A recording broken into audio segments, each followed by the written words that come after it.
my hope.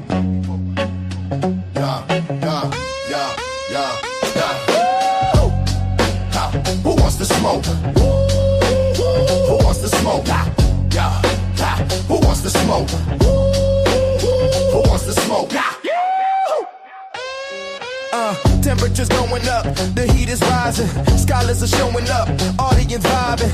We on a mission, competition is the only desire. Whose information will be facing the unmerciful fire. So what's up, stand up, can you walk through hell? So tough, too tough for the weak, soft shell. Set the fire, fan the flame, smoke is rising in plumes. While the inexperienced debater starts to choke on the fumes. Bring your science, bring your wisdom, even bring us your religion. If you cannot stand the heat, then please don't come in the Paul's kitchen. It's a session, learn a lesson, fight and overcome your fear. Who will be the best debates by the time all the smoke clears? Who wants to smoke? Who wants to smoke? Who wants to smoke? Who wants to smoke? Smoke session, smoke session, smoke session, smoke session, smoke session, smoke session. Smoke session. Yo.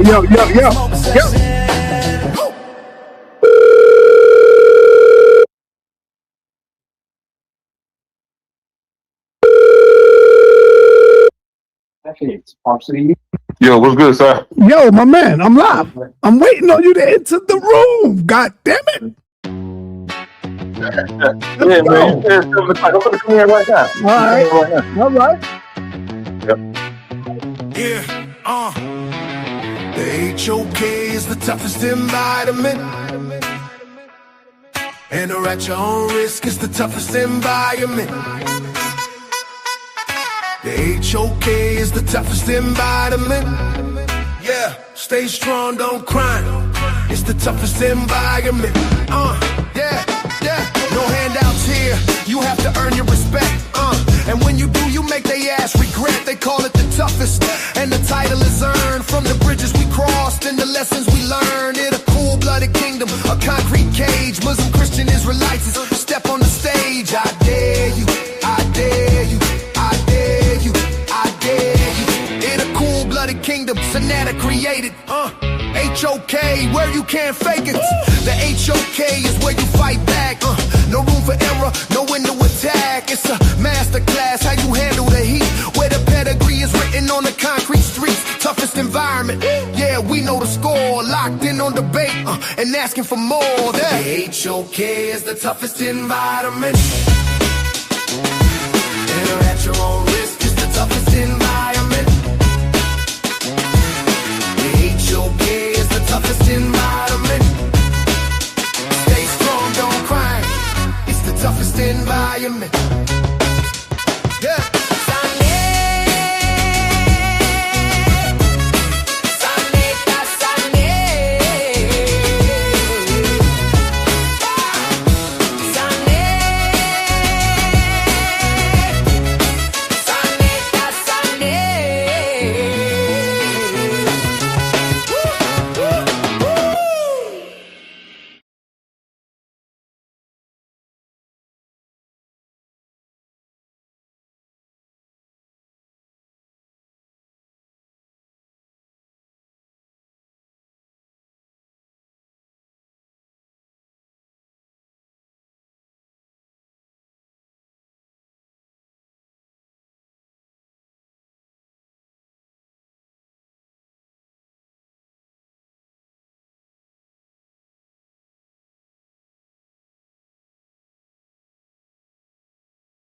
Yeah.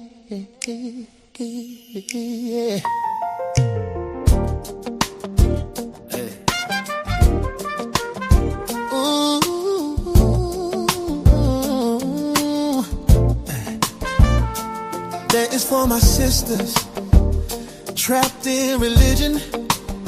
Wake up and free the babies. sa.neter speak the truth, he's on a mission. Yeah. The house of consciousness, the final call. Will you Bible thumpers wake up, all just fall? The house of consciousness,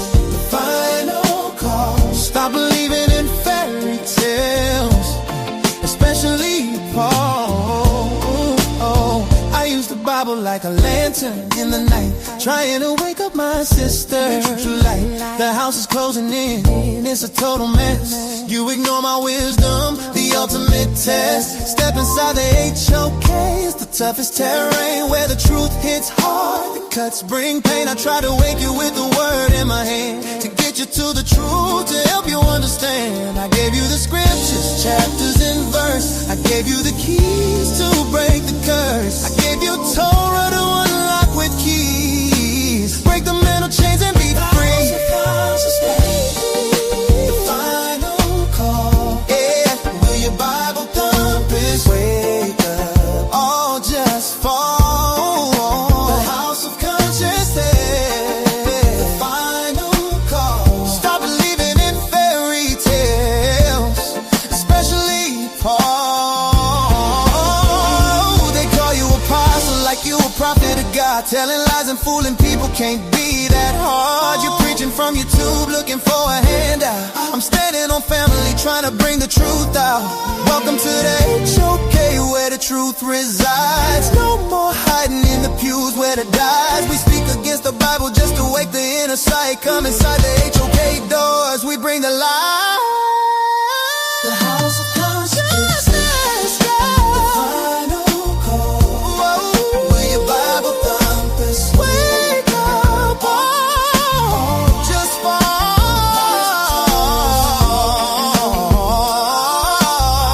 Stop believing in fairy tales, especially Paul.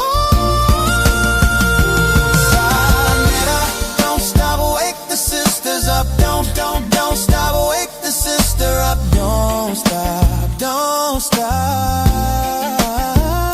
Sa.neter, don't stop, wake the sister up. Don't stop, wake the sisters up. Don't stop, don't stop.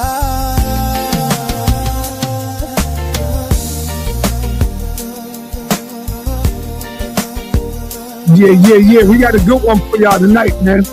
We got a good one for y'all tonight. We got my man Yarah in the building, going up against a real, true, and living Mason. So, all right, y'all see what it is. Israelite going up against a Mason. And I kind of like this topic, Yarah.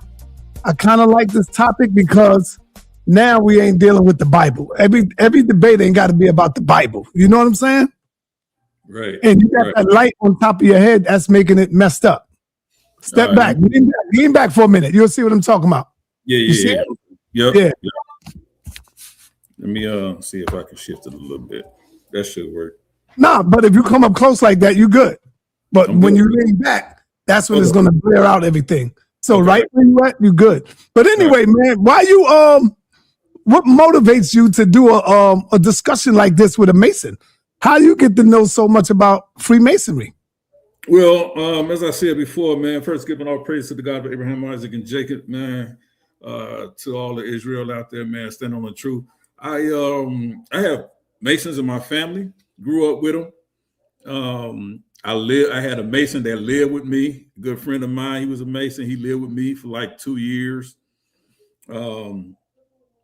as he was going through something with his family. So we had a lot of discussions. He had some of his large brothers to come over all the time. So I let him do his thing. So we had a lot of discussions. And also, like I said before, on my channel, actually on the New Torah Movement channel, I got to see if it's still up. If not, I'll put it back up after this. I actually had a interview with a brother that was a Mason, and a lot of things he wanted to come on and clear up some things and explain to me some things like this brother is want to try to do tonight. But what I found out is that, and I'm going to show and prove, is that is a part of their initiation rites, to tell you you're not seeing or you're not looking, and what you're looking at is not what it is. That's a part of their initiation rites, not to tell you the truth. And so show and prove that tonight with real Masons. All right. You came up with a title, and the title is called "Are the Pagan's Origins and rites still practiced today. What is that about, man? Yeah, like that's the secrecy that they hold, right? They'll try to tell you, oh, we're not connected to any of the pagan rituals and different things like that, but they reenact it, right? Mm-hmm. They still believe in it, right? I'm not saying that, they're sacrificing children and babies. I'm not saying that they're doing anything like that. I'm not saying that they're killing and murdering people, anything like that. But I will tell you, they submit to that in word. They agree to that in their actions and their initiation rites. All right, hold on, Yarah. Hold on, man. Those are some deep accusations there, brother. Hold on. Peace, brother. I want you to know that you're live. I want you to know you're live and the people can hear you. You want me to take you off? I don't see the. Yeah, no, you're good. I don't see the link in the chat. Put the link in the chat again, bro. The link is at the top in the chat. I'm gonna drop it again right now.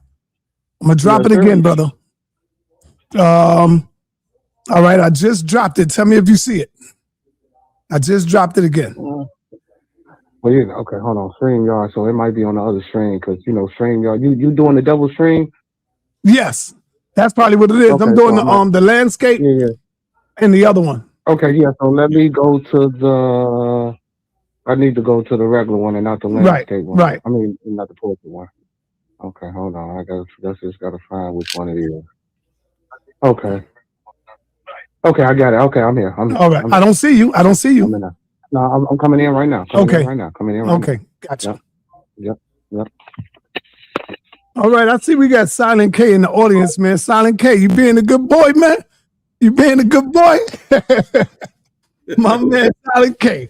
You being a good student, brother? Come on, Silent K. You started here, brother. Finish off here, man. Get that information, brother. Stop the goofy shit. I'm not saying you being goofy. I'm saying let's stop the goofy stuff, brother. Let's stop the goofy stuff. And let's get back on board, man, and bring this information, man. All right. So, Yarah, finish saying what you were saying before I bring the brother on, and then I'll ask him a couple of questions. Yeah, no, I was just saying like this.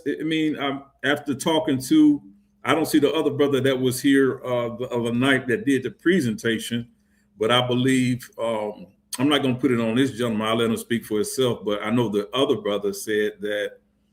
Oh, yeah, I'll stop you. I'm sorry.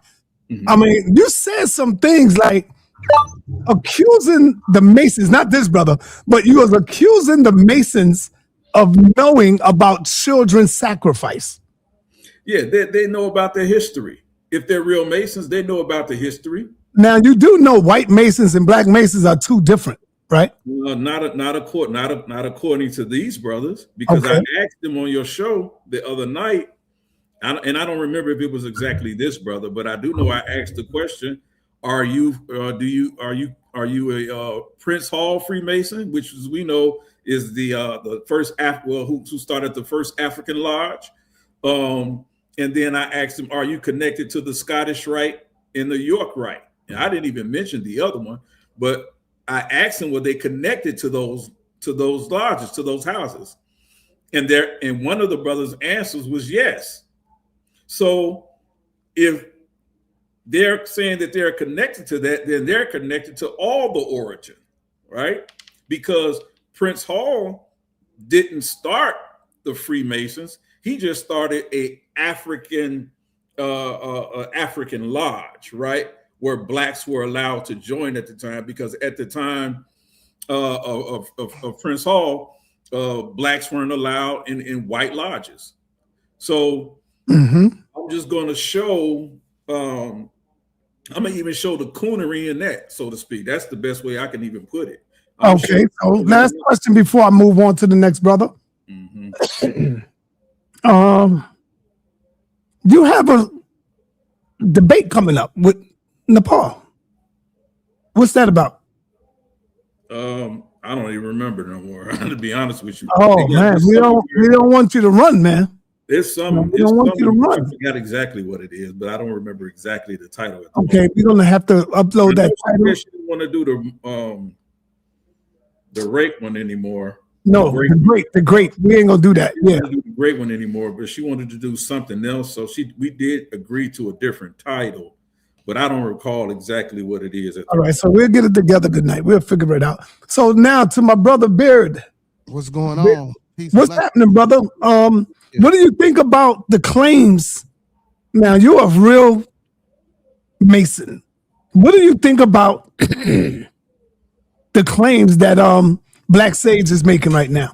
He said that the Masons know about the children's sacrifice. The children's sacrifice, like Masons is sacrificing the babies, the children. Okay, so as far as my knowledge and from my understanding, I never sacrificed children. I've been doing this over 20 years. I don't know other brothers that didn't sacrifice children. I never seen it, never heard it. Now, if you want to talk about individuals getting off into, maybe other sadistic or maybe other ritualistic things, I mean, those are those individuals. But as a whole, as an organization, as a construct, no, we do not sacrifice and kill children and traffic children and any other such. No. That's all right. How long have you been a Mason? Over 20 years, brother. Oh, wow. Over 20 years. So I guess, Yarah, Blacksage, one of you brothers going to learn something today. And without any further ado, I want everybody to know that this is not a debate. This is a conversation between these two brothers. This is strictly a conversation, but we know conversations turns into debates. Mm-hmm. And so I'm not going to put a timer up. I'm going to ask you two to respect each other's time. Yes, sir. And if it gets crazy, I will have to give y'all time, put the time up. So without any further ado, Yarah, which one of y'all would like to start the conversation? I want Yarah to go ahead, man. And present this proof of us, sacrificing children. All right, Yarah, you got the floor. As I stated before, he said us sacrificing children. I stated already that there is no evidence of that happening today in modern times, but we know that those are the deities and the origins that they come from.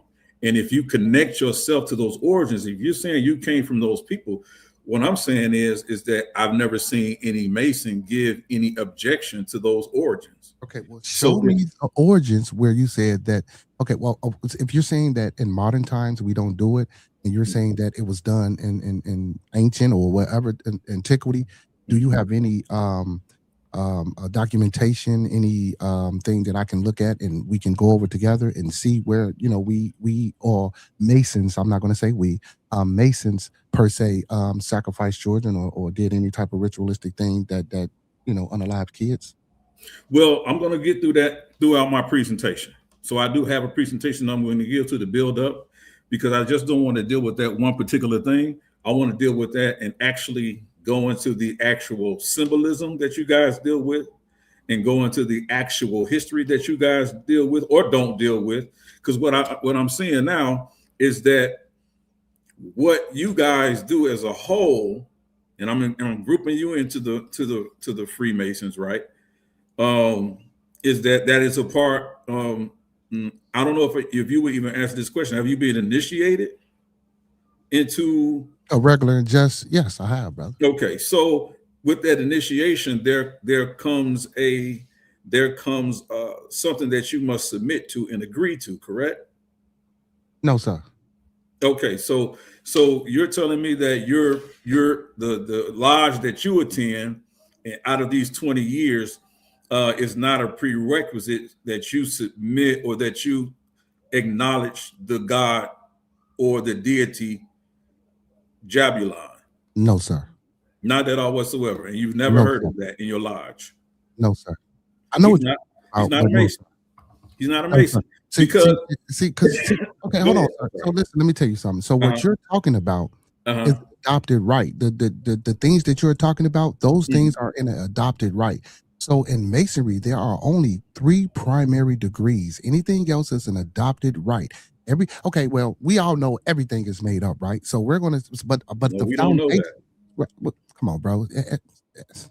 So we don't know that. So the premise and the foundation of Masonry is 3 principal degrees. Anything else, as I stated yesterday, as the red house, the black house, and any other degrees you get deferred upon you, or that gets deferred upon you, those are adopted rights. So those rights are not necessarily tied originally or fundamentally with the first 3 degrees. Mm-hmm. And when you say rites, you're talking about ritual, right? No, well, you could say. Hold up for a minute, y'all. Beard, do you have a presentation you want to show as well? I didn't come with no prayer because this is the discussion. Okay, so this is right. So this is what I'm gonna do, Yarah. I'm going to, being that you're the only one that have a presentation, you can present.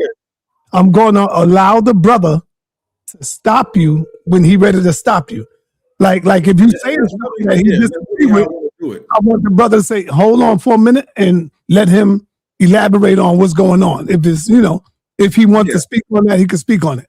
So that's really how I would like to do it. I don't have a problem with that because one thing too, out of respect, brother, can you stop saying that I'm not a Mason? I didn't say you wasn't an Israelite. Can we be respectful? No, brother Yarah, he's a Mason, man.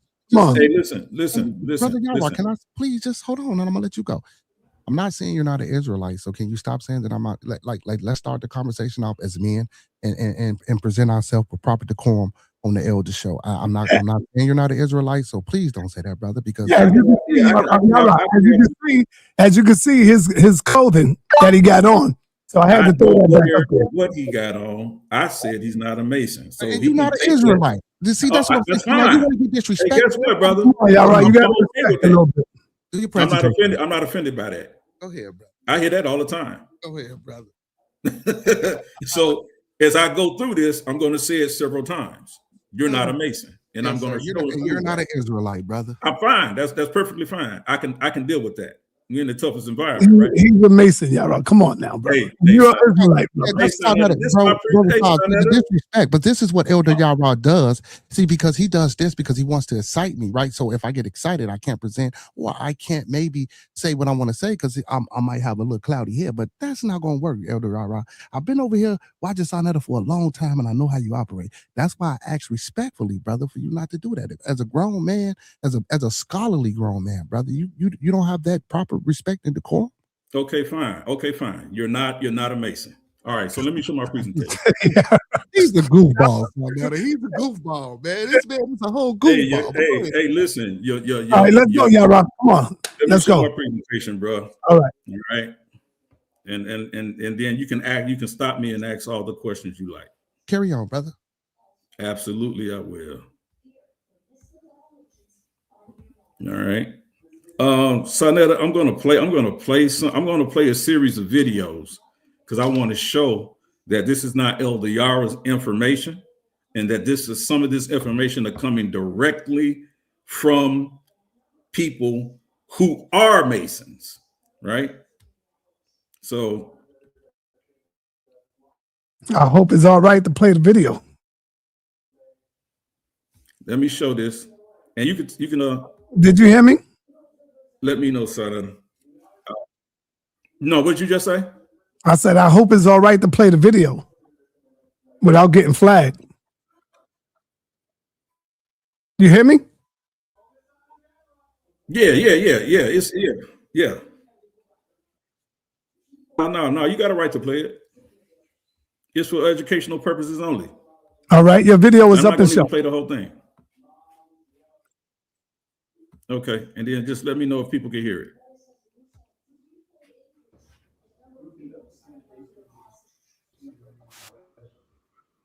I want the people to hear something real quick. Yeah, we hear it. I want the people to hear something. All right, cool. I'm trying to get to the point. Thus alone, give me the secrets of a master mason. This is no time or place that a man will shake this way with patience, so devils completely.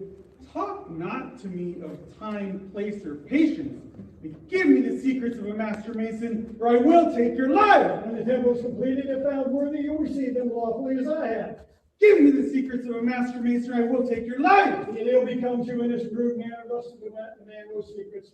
When the temple is completed, if found worthy, you'll receive them lawfully as I have. Then die. And the temple made his escape out. Okay, I'm gonna play a little bit of something because I want you to hear something. Give me the secrets of a master mason. This is no time or place that a man will shake this way with patience, so devils completed. Talk not to me of time, place, or patience, but Give me the secrets of a master mason, or I will take your life. When the temple is completed and found worthy, you'll receive them lawfully as I have. Give me the secrets of a master mason, or I will take your life. And it'll become to in this rude manner, thus the man those secrets. When the temple is completed, if found worthy, you'll receive them lawfully as I have. Then die. And the temple made his escape out at the east gate.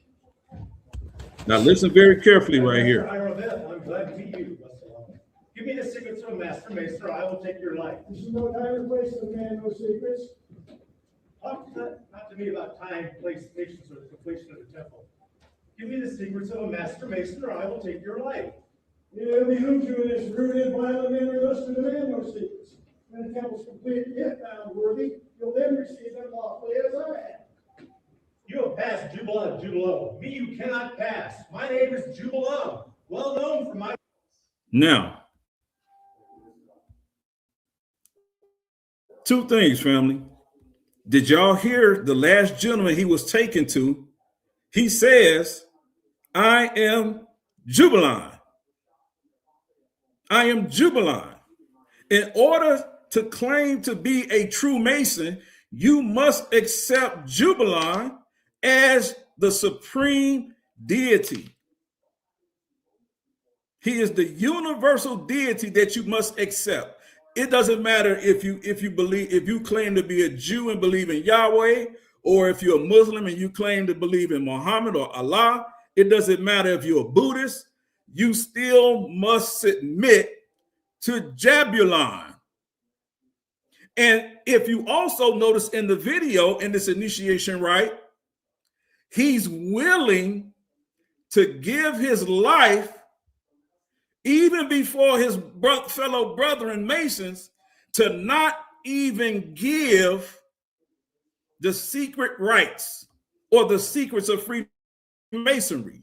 He's willing to give his life before he even tells his own brethren the truth. And I'm telling you, anyone who says that I'm a Mason and we don't hold secret rites and we don't hold secrecy and there's no secrets in Freemasonry, you are not honest. Because in your initiation rite, a part of your initiation rite is to even die. You give your life before you even give these secrets out. So when they come on here and say this and say, oh, there's no secrets, they've already made that initiation rite, that they can't do it. It's all a lie to the people. It's a lie to the people. Let's go back to the part when he says, I want y'all, he says, he brings him to the guy, he says, I am Jabulon. I talked about this yesterday, and I'm going to show it again even more clearly what this Jabulon deity is. Right? And so this is a secret recording. And as a matter of fact, if anybody wants to go take a full look at it, go to Kyle Undercover, Kyle, Kyle Undercover, and look at Freemasonry Exposed. Right? Now, Kyle was an actual Christian who actually played the role of wanting to go into a Freemasonic temple, go through the initiation rites and see what it actually is that they do, because there's so much shrouded in secrecy. So he snuck in a video camera and he recorded this rituals. And now he's really started to come out a couple of years ago because he has received so many death threats and different things on doing this. And if you actually watch this entire video, you'll see all of the different things that they do in these initiation rites. Now, this brother here just said he went through the initiation rites. Now, if he didn't go through these initiation rites, then I want him to explain what type of initiation rites he went through that's different from these Masons and these Master Masons. All right, Yarah, let's get a brother some opportunity to respond. Yeah, absolutely. Go ahead, brother.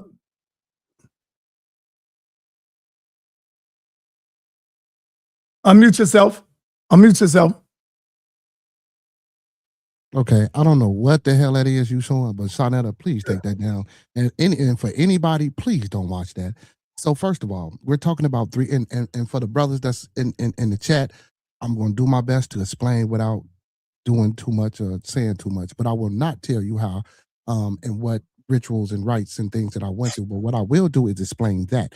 So 3 ruffians, East, West, and South Gate. I mean North Gate, right? So these 3 ruffians, you got the name wrong. It's Jubella, Jubello, and Jubalum, not Jubalan. You know what I'm saying? These are ruffians that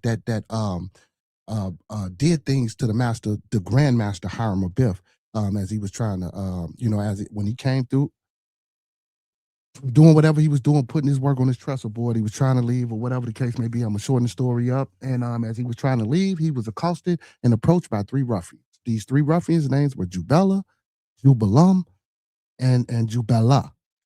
Those are ruffians. Those are people that was trying to kill that man. Those are not people that we pay homage or reverence to. And that's it. Period.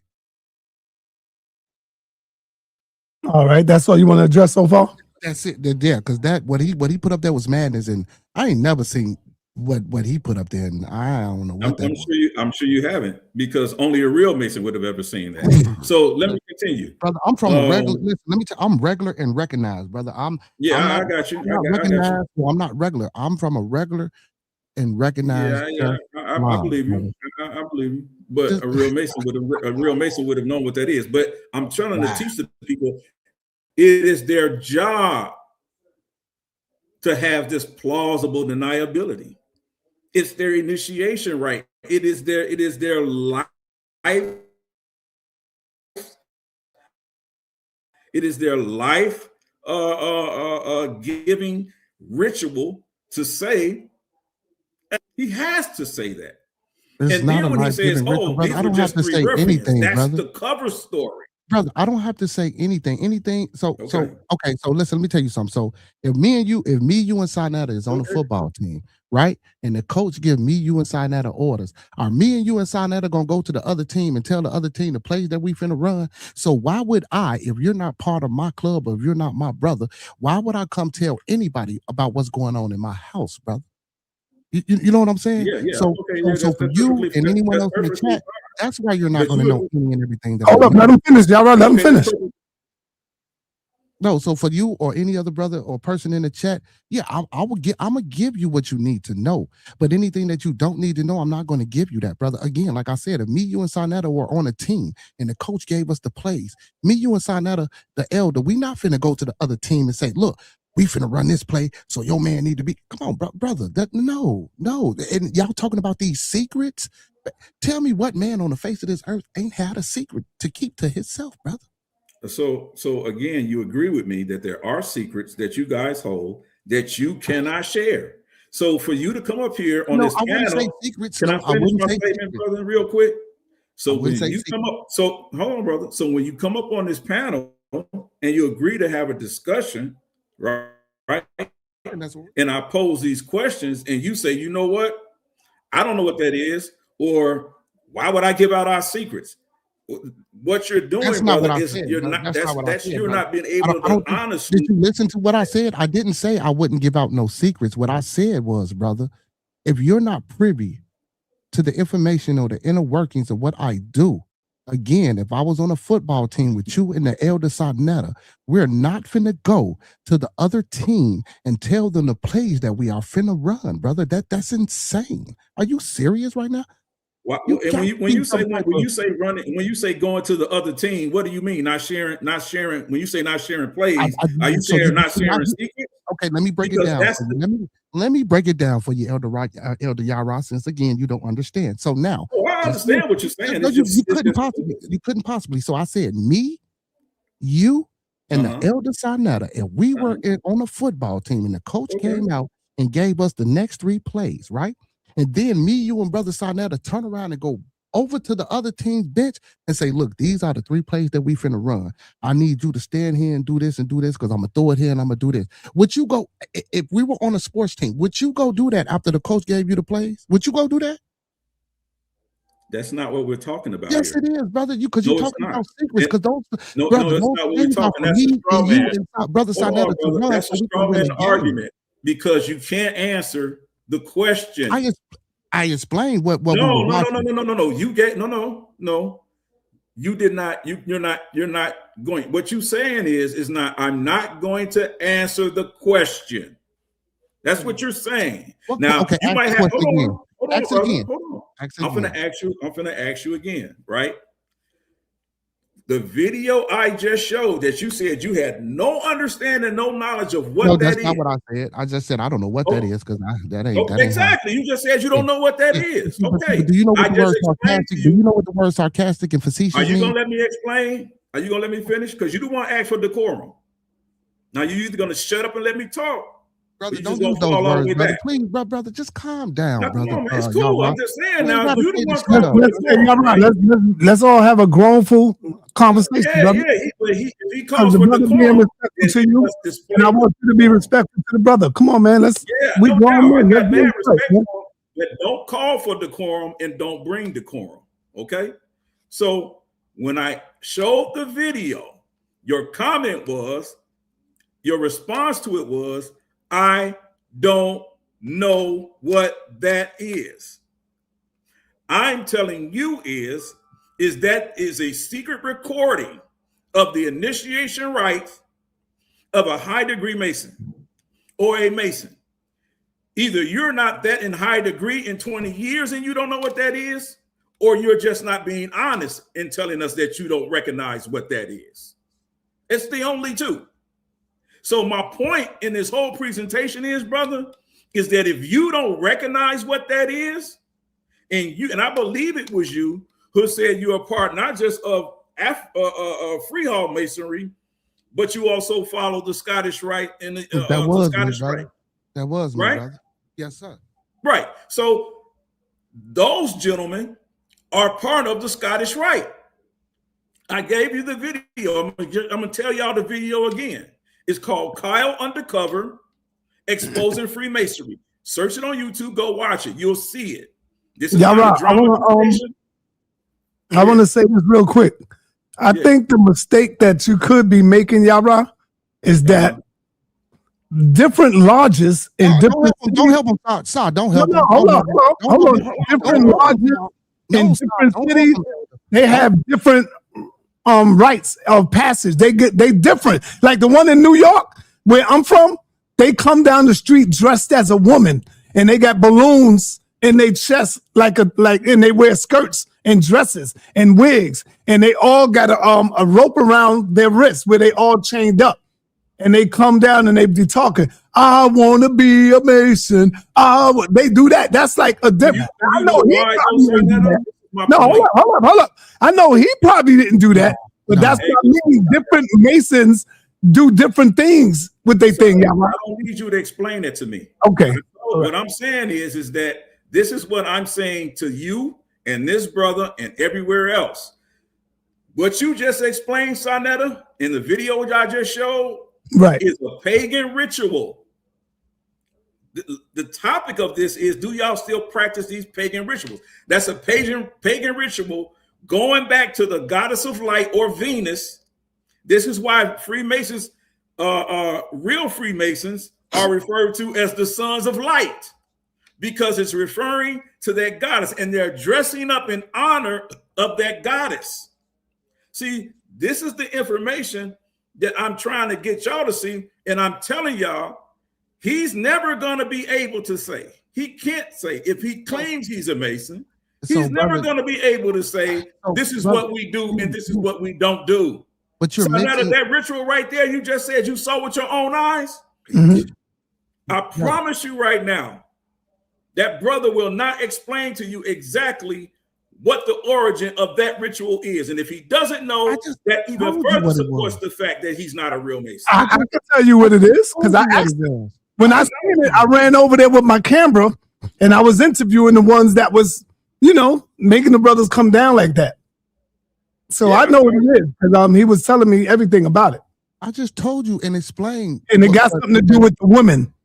I know. It got something to do with the goddess. It's about respecting the woman, though. It's about respecting that goddess. It's not about respecting a woman. It's a goddess that they worship, a female goddess that they worship, and it's Venus. This is where we get the term. This is where the term Lucifer is connected to, because the term Lucifer or phosphorus or light, and I'm going to show with somebody. I got a video, son, that I'm going to play of somebody that you know and has been on this channel and is respected very well, and will actually tell you what even the actual name of this organization comes from.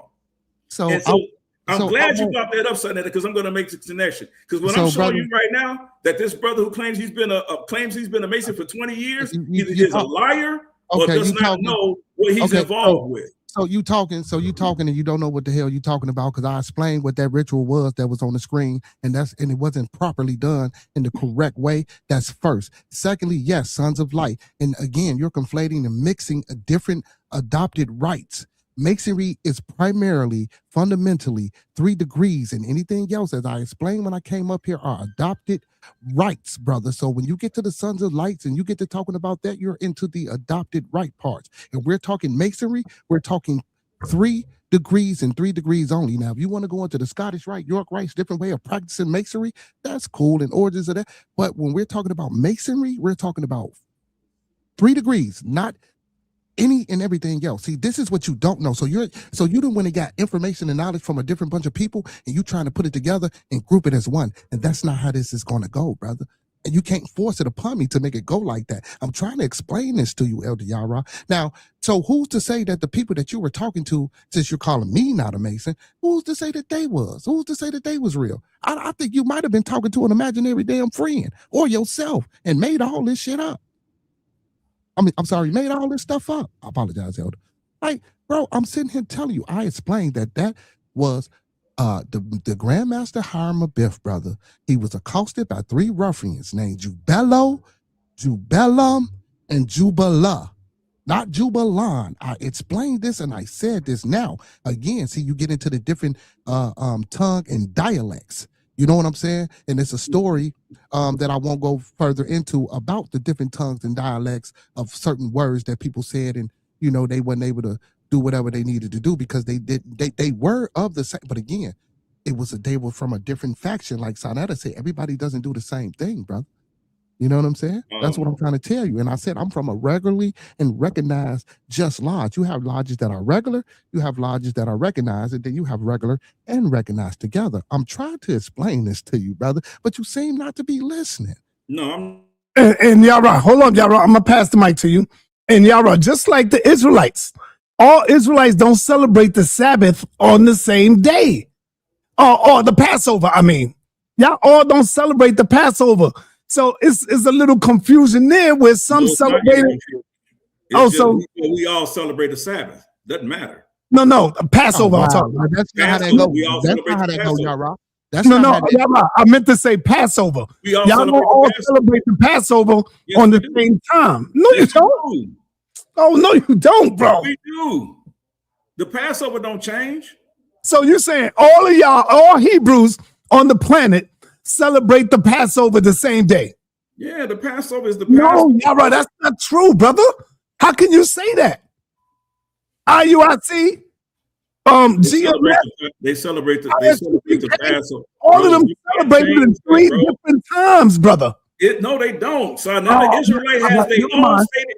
Israelite has their own calendar, bro. Listen. All right, brother. Go ahead. You got it. I'm not going to argue with you. You're right. Now they may not observe the Sabbath on the same day. No, I said Passover, brother. Passover. It's not, sa.neter. It's not. Okay. It's not. So you want to put 100 on it? I'm telling you want to put 100 on it? I could use that 100.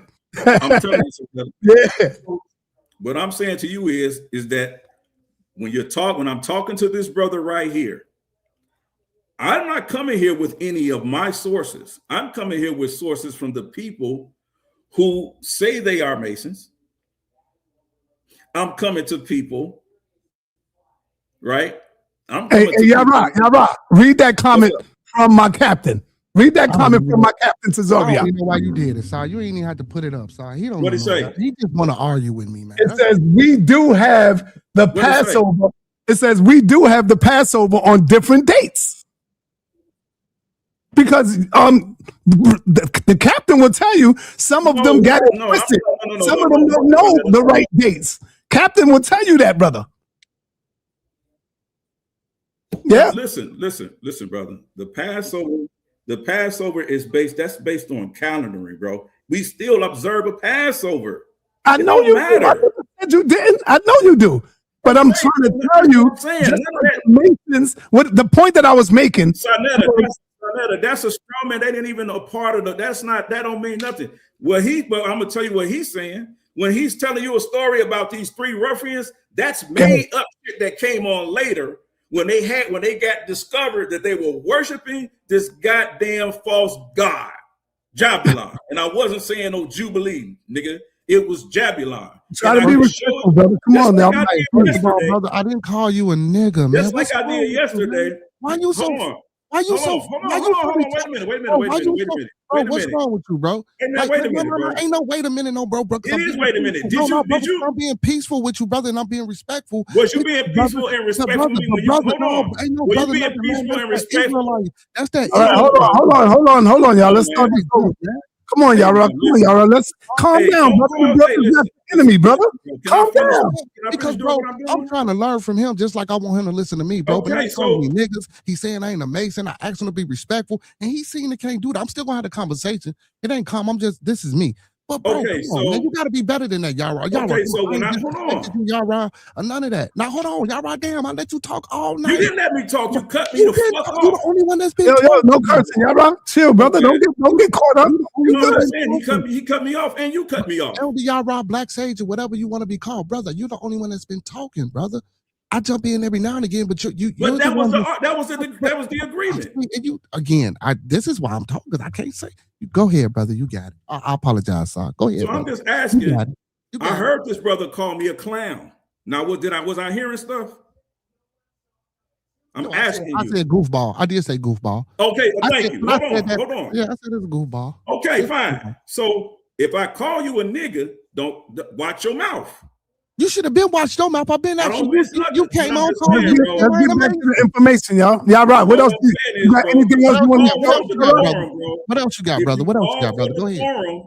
What else you got, brother? Brother, you don't know how to continue. What else you got? Continue. All I ask you, brother, if you call for decorum, make sure you brother, show your videos, brother. Let's go. Let me see more other information. You got any more slides you want to share? If you call for decorum, show the information, brother. You stay in that part. You don't have to talk to me like I'm a child, brother. Show the information so I can speak on the information that you. Yeah, put the slide back. Put the slide back up.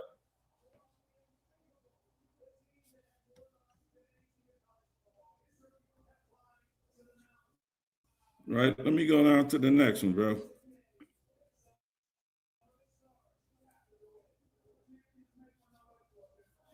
All right. I want to ask the brother, are you familiar? This is just my sources, and he can disagree with them, right? What is Freemasonry? It comes from the book The Secret Freemasonry, right? Revealing the suppressed traditions by Robert Lomas, right? Now, just for the sake of it, right? So it began as a guild of stonemasons in the Middle Ages. Mm-hmm. This is when Freemasonry actually began, right? As a organized, structured group, right? No, just as a European white man recognized group, because Freemasonry has been on the earth since man has started building. But go ahead, brother. Well, Freemasonry is organized because your first Mason was that Jesus you like. And Tubal Well, Cain. actually, he was not the first Mason. He was not the first Mason and not a Mason. Go ahead, brother. He was not a Mason at all, right? Because there is no verse or no scripture that just says Jesus was worked with anything of stone, right? It says he built tables, right? So your first Masons were stone Masons, that's the argument you want to try to make, right? So let's go further. And I understand the scripture about him being called the chief cornerstone, right? That had nothing to do with Freemasonry. But I'll teach you that in a minute. Right? Hold on, let me turn this up real quick. I'll teach you that in a minute. Right? Hold on, let me turn this down. I apologize for laughing, y'all. This is hilarious. No, what's hilarious, bro, is that I already know Brother, you don't present talk your here. information, brother. Hey man, don't talk while I'm talking, man. Don't Man, talk brother, while I'm I said talking. I was apologizing to the chat. What's your problem, bro? I'm just saying, bro, don't talk while I'm talking. Bro, you butthurt. Go ahead, Why don't bro. you mute your Continue, mic, bro. son? Let's continue. You know what? Go ahead. That's all you got to do. Mute your mic. So again, so in this is what they say, and it's a reason I got to go through this way. It says the purpose was to make good men better through self-discovery, community service, building strong relationships, emphasizing values like integrity, friendship, respect, and service. The structure was organized into local groups called lodges, overseen by larger bodies known as grand lodges, right? Their beliefs, the members must believe. And this is what I want to get to. The members must believe in a supreme being, God, grand architect of the universe, right? But Freemasonry isn't a religion, right? It's open to men of various faiths with discussions of specific religions or politics forbidden, which is forbidden in lodges, right? And you can see this thing, the reference to it here. The point of this I wanted to bring out is that it doesn't matter what lodge, what degree you are in Freemasonry, you must believe in the supreme being, this God, the grand architect of the universe. And guess what? They don't call it Yahweh. They don't call it Allah. They don't call it Buddha. They don't call it any one of those gods. They call it Jabulon. And I'm going to go back and I'm going to show Buddha ain't a god, brother, but go ahead. Hey, listen, brother. Buddha is worship, bro. And some people believe that Buddha worship. God, but go ahead. And actually, Buddha is a god, and I'll show you that. If we go back into the Vedas, I will show you that he was worshipped as a god. See, you talk too much. Worship as a, go ahead, brother. Yeah, worship as a god. Oh my goodness. Man. What are you talking about? Go ahead, bro. Go ahead, bro. Yeah, you need to shut up while I'm talking. Oh man. Hey man, it ain't gonna be too many of them shut ups, man. Be cool, my boy. It ain't gonna be too many. Hey, no, bro. If you got a question, be too many of them. Just say you got a question. Be cool. Be easy though, bro.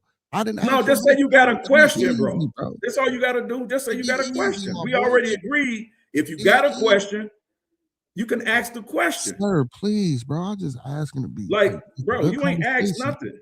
I did ask for a good conversation, bro. No, if you ask a question about my presentation, let him go, Bear. So he can pass the mic to you. Let him get this out. Yeah. That way you can. I don't got a problem with him asking the question. We agreed to that already. All right, go ahead, brother. Go ahead, Blacksage. Stop me and ask the question. But stop with the slick talk, bro. It ain't gonna work for you. So the phrase "architect of the universe" was first coined by the Christian minister John Calvin, right? Who we know was a known racist, right? Calvin wrote that God is the supreme architect of the universe, and that acknowledging this would lead people to be in awe of God's wisdom, power, and goodness. Now I'm gonna ask this brother, right? Do you subscribe to the architect of the universe, this entity that they're referring to? No. All right, let him respond. So it said, in order to be, or you must have a belief in a God or a supreme being, right? So whatever that God or supreme being may be, let's just say for the sake of the conversation, because that's what it says, and we're going to be literal, like the Israelites are with the Bible. We're going to be literal. So it says you must believe in a God, supreme being, and then it said God, and then it says / grand architect of the universe. You're trying to separate that. So the God is the grand architect of the universe. The God and grand architect of the universe is not two separate things like you're trying to make it seem, bro. You know what I'm saying? So in order to be a Mason, bro, if they want you to believe in God, they want you to believe in Allah. What it ain't got nothing to do with no Jubilam, no Baphomet, no Moloch, no any other one of the genes of the 7 deadly sins or any other creation you can, you know what I'm saying, you want to think of and imagine. It's no, brother. It's just, you believe in God, period. That's it. That's all. And me personally, brother, my religious beliefs has changed over the years. So I'm currently agnostic. You know what I'm saying? But at one point in time, when I was doing religion, I believe in God. I did believe in God. You know what I'm saying? The God that everybody else in this world believe, unless you're Muslim, you know what I'm saying, or Islamic, or unless you're some other faith, you know what I'm saying, and they have their own different, religious beliefs. You know what I'm saying? So that's my answer. Okay, cool. So again, I'm not conflating anything, right? I read exactly what it says. There is a supreme architect of the universe. There's an architect of the universe, right? You just agreed that it's not Yaldabaoth, because you said you're an agnostic, so that's who you would ascribe to. So it's not Yaldabaoth. It's not Yahweh or Yahweh. It's not Allah. So it is separate, right? So this grand architect has to be another recognized deity that, although you may have your own religion, you must subscribe to this higher power, this grand architect. That's what it says. And I have many more sources that corroborate this, right? And we're going to get through them, and I'll show you that's what it's telling us, right? So even in that, if you're telling me that that's how you refer to it, as the architect of the universe, or this grand architect, you're telling me that it was never given a name. It's only called the grand architect. That's the question. Say the question one more time, because I really wasn't listening. Say that one more time. Yeah, I bet you wasn't listening. So this grand architect, it's never given a name? You can give it whatever name you want to give it. Don't y'all call him Jesus, or don't y'all call him Yahweh? You know what I'm saying? That's up to you. That's up to you. I don't know what you believe, brother. I don't know what you believe. It's up to you. You can give whatever. I'm telling you. Freemasonry. You ask me a question, can I answer? Right. I'm telling you whatever. No, I asked you a question in regards to Freemasonry. And I'm trying in Freemasonry, is there a name for the God who y'all call the architect of the universe? He's just the grand architect of the universe, brother. That's it. That's all. So it has no name. No, well, if you want to give it a name, you can. Again, that's not what I'm asking you. I'm saying, so according to you, it has no name and it was never given a name. You know what? I don't know, brother. I'm gonna say that. I don't know. Go ahead. Yeah, that's what you gotta say. You can't say nothing else but that, bro. This is what I'm trying to get y'all to understand. You can't say anything else but that. This is why I was telling you, sa.neter, it's impossible to have conversations with them, because their whole initiation is to not have the conversation in earnest. That's the whole point of this whole secrecy of it. He cannot say it. But I'm telling you that the secrets have been told, that we know that this deity is not of the three ruffians. That came on later. This whole cover-up story about who this deity was. This deity that they worship is Jabalon. And I'm going to get to it and show y'all who it is. Can I ask you a question? Yeah, absolutely. So what's God's real name? God's real name is Yahweh. Is Yahweh? My God, yeah. I don't know what your God's name is. Okay, so your God's real name is Yahweh. So where you get that from? What does it have to do with Freemasonry? No. I mean, you asking me questions. I'm asking because I'm asking you. I can't ask a question. You said where it come from? Because we're talking about pagan. Because the title does say it's pagan, right? Right, pagan. Right? They all things pagan. Yeah, all things pagan. So, what's your God name? You say Yahweh, right? Or Yahweh? What you say? Yahweh, not Yahweh. Yahweh. Okay, Yahweh. Okay. So why did it go? Why did it change from Yahweh to Yahweh? How that come about? That's dialect. Okay, so it's dialect. So it's okay. Yes. Okay. So can you? Where can I go to find this out? No, you can read any Bible. Pick up any Bible. Any Bible. What scripture in the Bible explains what his name is in the different dialects between Yahweh and Yahweh Shah, as you say? I didn't say nothing about Yahweh Shah. What name you said? What you say? What you say? You can go to any. You can go to any. Yahweh Shah is Jesus. Okay, Yahweh is supposed to be God. Okay, yeah, you can go to any. Hold on, he can go to any exhaustive concordance You can go to Easton's. Matter of fact, go to Easton's Exhaustive Concordance, and they'll give you the different names between Yahweh. Some will say Jehovah. Some will say Yahweh. So you can go and look at Exhaustive Concordance. That's your homework. It's easy to do that. Okay, so you say Jehovah, you say Yahweh. Yeah, they'll give you. Some people will give you different. But which one is the proper? That's what I'm saying. So which one is actually the proper name? Well, the proper name is based on whatever dialect you speak, right? So if no, I'm in China, no, because we're talking about origin. I give my answer, or you just gonna cut me off? Go ahead. So in different dialects, you have different tongues, right? So people speak different words in different languages, right? But they account for the same exact thing, right? So what you're asking for is transliteration, right? Or versus translation, right? So no, but listen to what I'm telling you. I'm sorry. I said I'm sorry. Go ahead. So in the Latinized version of Yahweh, of the Aramaic version, you're going to get Jehovah, right? In the Hebrew word, you're going to get Yahweh. You see, those are different dialects of the same name. Okay. So what I'm asking is the original origins before dialects came about. Like, where did it? There's no such thing as dialects before dialects came about. What do you mean? Didn't the tower? So when the tower didn't we all speak one tongue? But wasn't language all one before the Tower of Babel fell? That's just language. But I did. Yeah, absolutely. And I'm glad you brought that up. So again, if it was all one language, where's the origin of that language that says that the man or this God name is that name before dialects came into play? That's what I'm asking. You're giving me dialect. Dialects are transliterations. That's what dialects are. Dialects are just different forms of language. They're not translations. I didn't say they were translations. I know, said they're different forms. You didn't say what they were. I'm telling you what they are. They're not different forms. Listen, brother, they're not different forms. So when you said, where does the name Yahweh come from? Yahweh comes from the actual original language. We can even see that going back into the Akkadian script, right? In some Ugaritic text, it gives us the name Yahweh or Yahweh or the biconsonantal root or triconsonantal root. We can even see that in ancient Kemet, right?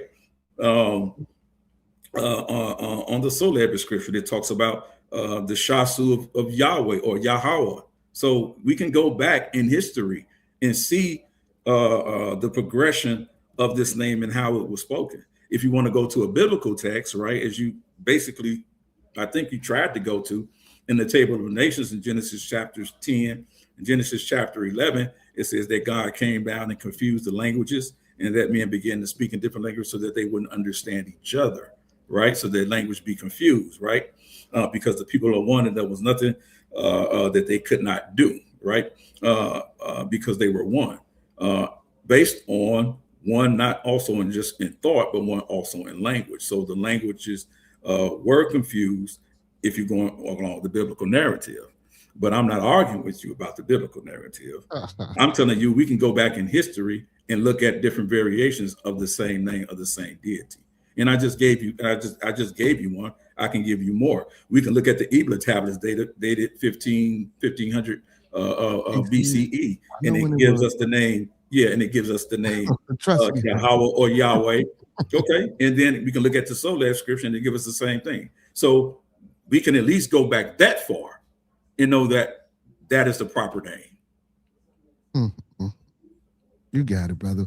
So good, let's get back to the masonry thing. So let's go, man. That was a bit much. But let's go. Any other information that you know what? I kind of like that because now the tides have turned when you put Yarah on the hot seat. I like that. And then Yarah threw you on the hot seat with the mason. I've been following you for a long time. So I like that, man. I think you should stay with that strategy, brother. Give him a little bit back too. That's all. Yeah, that was good. But Yarah knows his stuff, so yeah, because that didn't make no sense. On the Bible. Yeah, he can try. He just have to accept what I say or don't. I can care less either what he says, right? But I want to show something else, right? Before I even get into this, right? Right, because first of all, your screen sharing, Yarah. Yeah, first of all, I really wanted to get in here's what I'm saying. So I want to make this a whole connection, and I'm glad the brother already said that he's a Gnostic, right? I'm glad. I didn't say I was Gnostic. I didn't say I was a Gnostic, brother. What did you say you were? Did I mishear you? Agnostic. Oh, you were agnostic. Okay. Now okay. I'm agnostic. Okay. I got you. Now, there's a okay, difference. I got you. There's you. a difference. You know that, right? I'll retract you know that. There's a difference. I'll retract that. You did not difference? say. You did not track that. You did not say. I would track that. You did not say you were agnostic, right? So I won't. You say you're agnostic. So that's fine, and that's acceptable, right? I mean, I would believe that most Masons would be. That's not true. That's not true. Why not? It's not true, brother. I know a lot of Israelite Masonic brothers. I believe you. I'm not denying that. Y'all got a whole lot. That's not an argument for me. I said they're coming in here. You could be a Jew, you could be a Hebrew Israelite, you could be a Catholic, you could be you can come from all types of walks of different religions and be a Freemason. Well, technically you can't be a Catholic, but there are Catholics. Like the video, thumb up the video. Now why did you have to say that? Because you know that's not true. You say so. Why did you say explain to us why a Catholic? No. We're not. I'm asking you a question now. Let's stay on topic. Just answer my question. We are talking about Freemasonry. Yeah, but let's stay on topic with the Luciferian and the Freemasonry. Brother, we're talking all about Freemasonry. Why did you say Freemasons can't technically be Catholic? No, I didn't say that. What did you say? No, I said, they say Catholics can't be Freemasons, but some of them are. Why did you? Okay, Catholics. I'm not Catholic. Okay, so are you saying? So why did you even bring that up? Because that's something that Catholics say. Listen. I mean, Christians say that. You got Hebrew Israelites say you can't be Mason. The question, damn, Yarah. I'm spewing out information from people who I've talked to, just like you're doing. You feel? So, I know, wait, brother. So again, I have heard in the Catholic world that Catholics can't be Masons, but again, they are. So, but again, back to the Luciferian and the Freemasonry, because Lucifer is an angel of this God, right? But Freemasonry is Luciferian, but your religion isn't. When Lucifer comes from primarily from your religion. Well, let's go. Actually, Lucifer doesn't come from my religion. I'm an Israelite. Lucifer doesn't come from our religion. They come from the Catholics. So you don't believe in Lucifer? Why you keep saying Lucifer? No, I don't. Okay. Because you don't believe in him, then I don't either. So I don't even know what this Luciferian thing is. Yeah, I know, because I'm talking about the origins of no, ain't no origins. Again, your origins. That's the conversation. Come on, let's go. So if you want to talk about what the origins of Luciferian is, that has nothing to do with me being an Israelite. Brother, let's stay on topic. Hold on, No, we can get there. We can get there. No, I'd like to take my time. We can get there. Hey, bro, okay, fine. We can get there. I'm gonna guide you, brother, because I think you need a little bit of guidance, brother. No, I think you just need to shut the hell up and let me get through this, because at the end of the day, what I hear is fear. All right, hey, Bear, let him go, Bear. All I hear is fear. I want him to get to the information side. He's getting to it right now. He's getting to it right now. Let's go, Yarah. Yeah, bro. Real, bro. So this is what I'm saying. So let's get back on topic and dealing with this grand architect of the universe, right? So Christopher Hafner, right?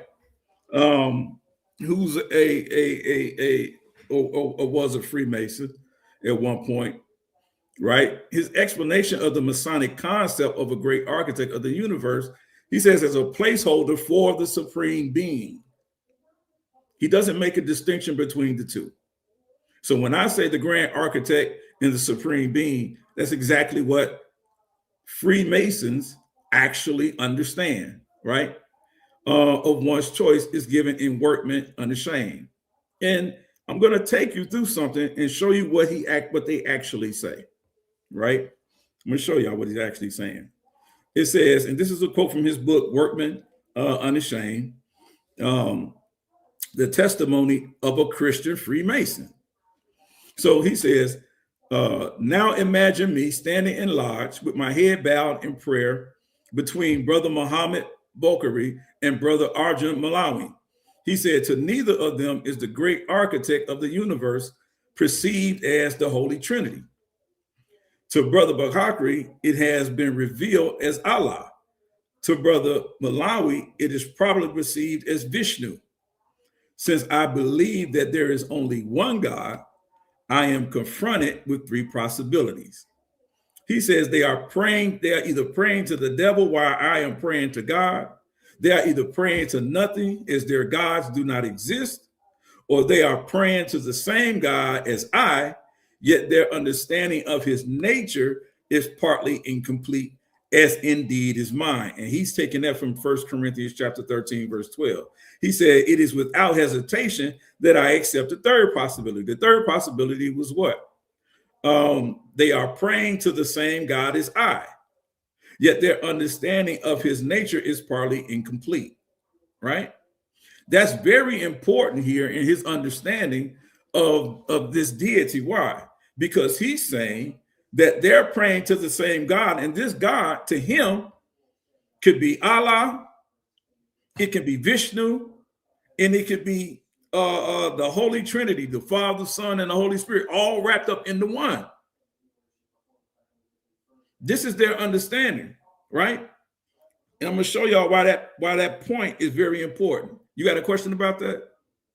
I think I told you this already. I said this already. Yeah, I'm actually, do you have a question about it before I go to the next slide? No, sir. Yeah, already explained that. I already said what you just read. Yeah, so I'm glad that you agree with me. So, but what it doesn't give us, let me go back real quick. I forgot one point real quick.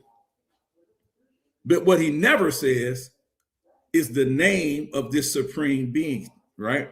Or the great architect of the universe, right? They just use it as a placeholder.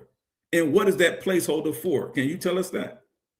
I don't know what the placeholder is. I don't even know. What do you mean placeholder? He said, he said, so I'm going to read this first part of this again.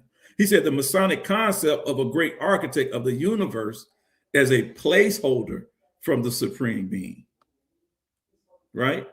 So basically what he's saying is that there is a separation between the supreme being and what they call this grand architect. He's saying he doesn't actually understand what it is, the difference between him and his other brothers, except they all have Masonic brothers, is that they have different degrees of religious beliefs. Now we know it's not a religion.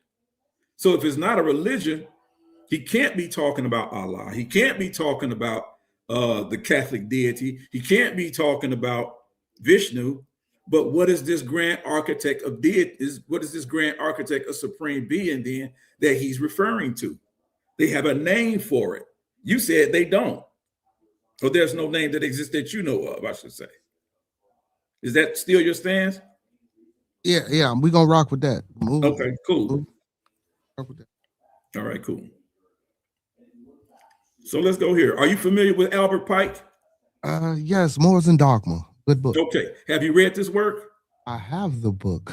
Okay, great. Do you have it with you now? It's in my. I ain't finna go digging because I wasn't here for a presentation. I was here for a conversation. But I know the book. I can. Come on, let's. Okay, great. So, are you familiar with chapter 4, the origins? Right. Go to chapter 4. Open it up. This is what you finna do. Yeah, I'm just gonna go to it real quick. Let me see, because I think I got it in here. Actually, I might can pull it up so you can see it.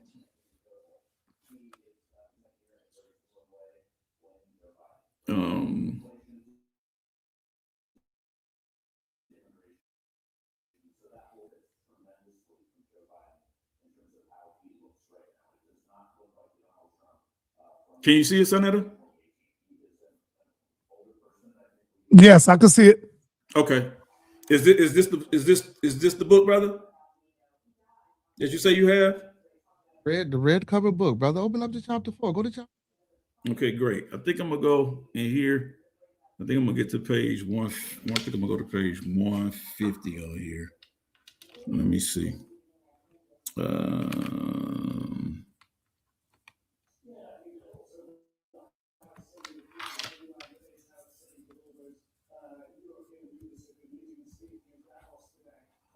Let me see if I can get to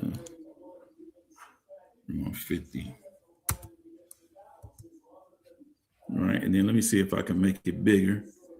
Can y'all read that pretty good? Or is it real small? You can read it to us, brother. Go ahead.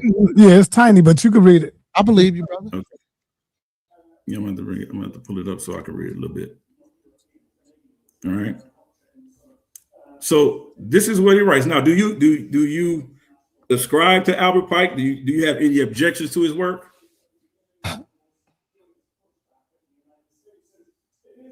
Yes, I do got objections to his work, but go ahead and read. But that's neither here nor there. My personal, that's neither here nor there. We're talking. Let's read what you're gonna read, brother. Oh, so you won't share your personal objections. No. I just said, brother, just read what you're gonna read. No, I'm asking you a question, man. I'm just asking you a question. And I just answered the question for you. You said yes, you have objections. I'm asking you, can you follow up? What objections? We're having a conversation, right? What objections? Okay. Do you know who Albert Pike was? Yeah, he was a Confederate general. Okay, and do you have any objections to Alfred Pike's work, Moral and Dogma, the book that you say you have? Some things I don't agree with everything in the book. Just like with any and everything that I read, I don't agree with everything. Can you be specific about what things you? I mean, I would have to get the book and look at my underlining and my paraphrasing that I wrote inside of my book. To literally go and give you every exact thing, but I'm not going to do that. So again, read what you. Yeah. I got you. No problem. Yeah, he reaching hard, ain't? No, I'm not reaching. I'm just asking you a question. How is that reaching? You say you got the book. You say you got it. I'm assuming I got that. I got the Mackey Jewish proof. I believe you. I believe it. So I'm just asking, bro. I don't know why you getting all flustered, bro. No, I'm not. Oh, brother.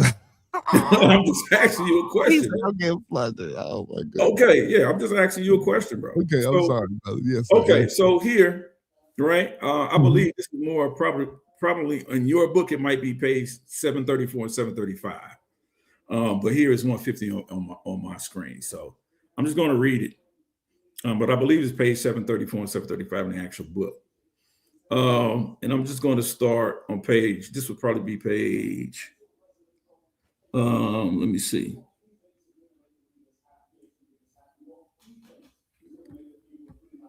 I think I can actually see the page number on here that it actually comes from. Hold on. Because I want to get you to the right page. You said chapter 4, page 151. It's not it?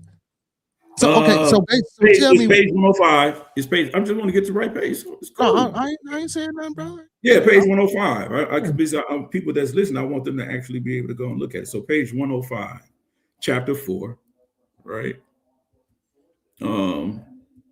And let's talk about some of what this says.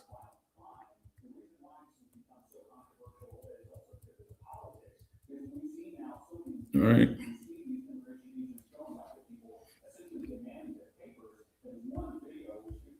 Let me go back to it real quick.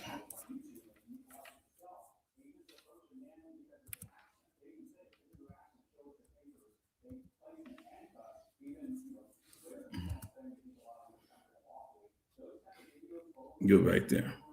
Okay. So he talks about the true name of Satan. He said the Kabbalah say it is that of Yahweh reversed, right? For Satan is not a black god, but the negation of God. He says the devil is the personification of atheism or idolatry. He say for the initiate, this is not a person, but a force created for good, but which may serve for evil. It is the instrument of liberty or free will. They represent this force which presides over the physical generation under the mythologic and horned form of the god Pan.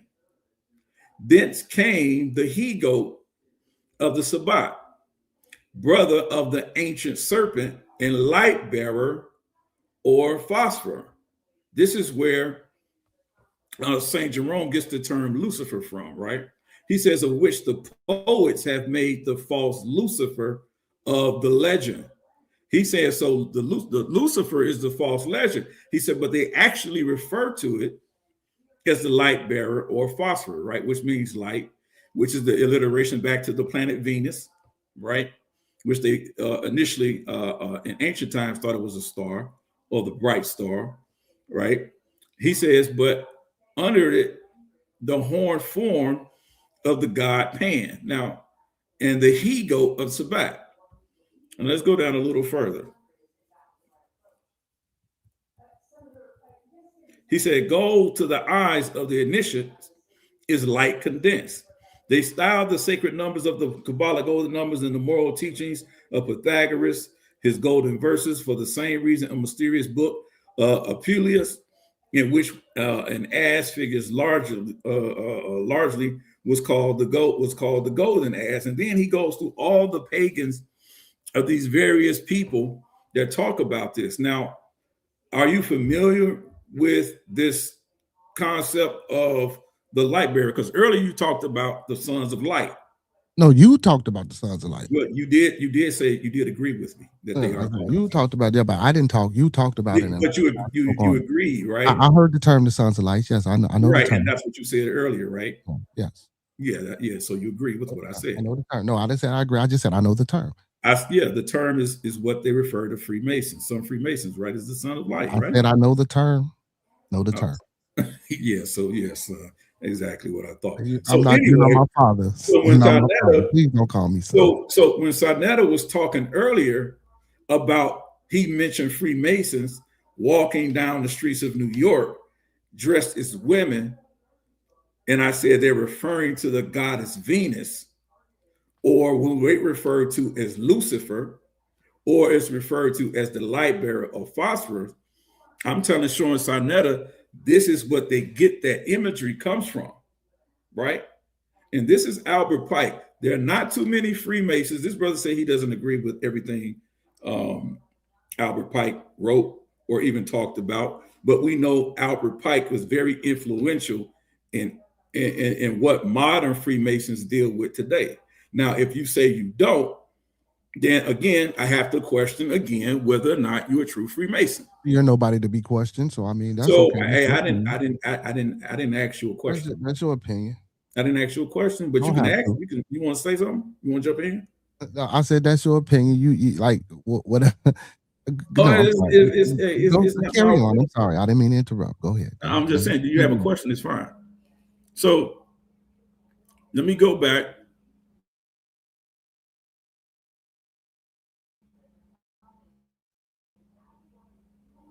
Let me go back to this, right? And this is what he says, right? In the same book, Albert Pike, page 321. He says, Lucifer, the son of the morning, it is he who bears the light, and its splendor intolerable blinds feeble, sensual, or selfish souls. Doubt it or not, right? Albert Pike, Morals and Dogma, page 321. Much has been made about this quote in regards to messianic information and Lucifer. If you must know, that is one of the Luciferians, and I'll get back to that. It's one of their actual quotes that they talk about. They teach often from this in the Luciferian temples. I'll go back and show that a little bit later. Now, here we go, right? Because you did mention the Baphomet before I did, and I'm glad you did, right? So let's talk about, again, what we just read about what Albert Pike talked about, because he talked about the Baphomet, this he-goat, this god Pan, right? Or this sabbatic goat, right? Which is what he mentioned on page 730 or page 734 of the book Morals and Dogma, right? He talks about the historical origins and evolutions, right? Because we know that the Knights Templar accusations, right, in the 14th century, the name Baphomet first appeared during the trials of the Knights Templar, who were accused of worshiping a demonic idol, possibly a corruption of Muhammad or Mohammed. Now, I mentioned that because one of the good brothers on the panel the other day talks about, was there a possible connection there in regards to the etymology? This goes back to the trials of the Knights Templar, where they were actually worshiping this particular deity that you see here, right? And it is in then we get to Eliphaz. This same Baphomet that you're talking about, didn't you Hebrews worship this Baphomet by all? Didn't y'all do the same thing? Don't y'all worship this too? No.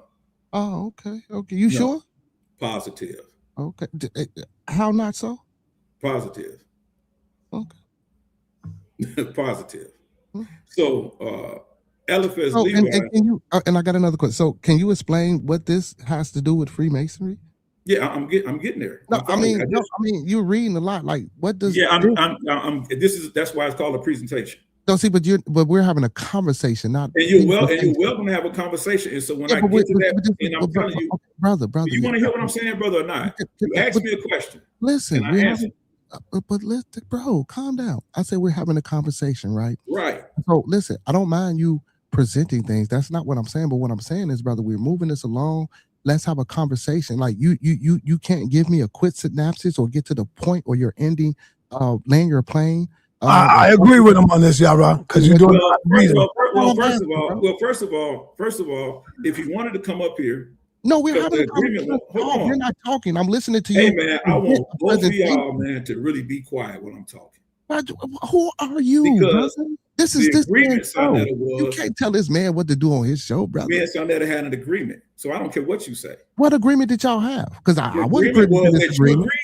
Was that as I go through my presentation? No, no. That wasn't an agreement. Agreement was a conversation and a discussion. You just the flyer says a high level discussion, not a high level presentation from Yarah and the brother. That's your problem that you didn't bring a presentation because sa.neter was prepared for you to do that. But we didn't say we were debating or bringing. This is not a debate. We're having a conversation, brother. sa.neter. You know what the conversation is, brother? sa.neter. When you're the only one talking. Listen, I'm not talking to you anymore. But the conversation is. All right, hold up, Yarah. A presentation is when you are debating. No, this is a conversation. This is a part of the conversation. You gotta allow the brother to have the same equal time. You're doing a lot of reading though. Hold on. Wait a minute. To both of y'all. sa.neter, you said at the beginning of this show, Yarah, you got a presentation. I said, yes. You asked this brother, did he bring one? He said, no. You said, well, Yarah, show your presentation. And if the brother got questions along, then he can stop and ask questions. No, he said if the brother got questions and he want to stop you, we're going to allow the brother to stop you. So now I'm actually right, exactly.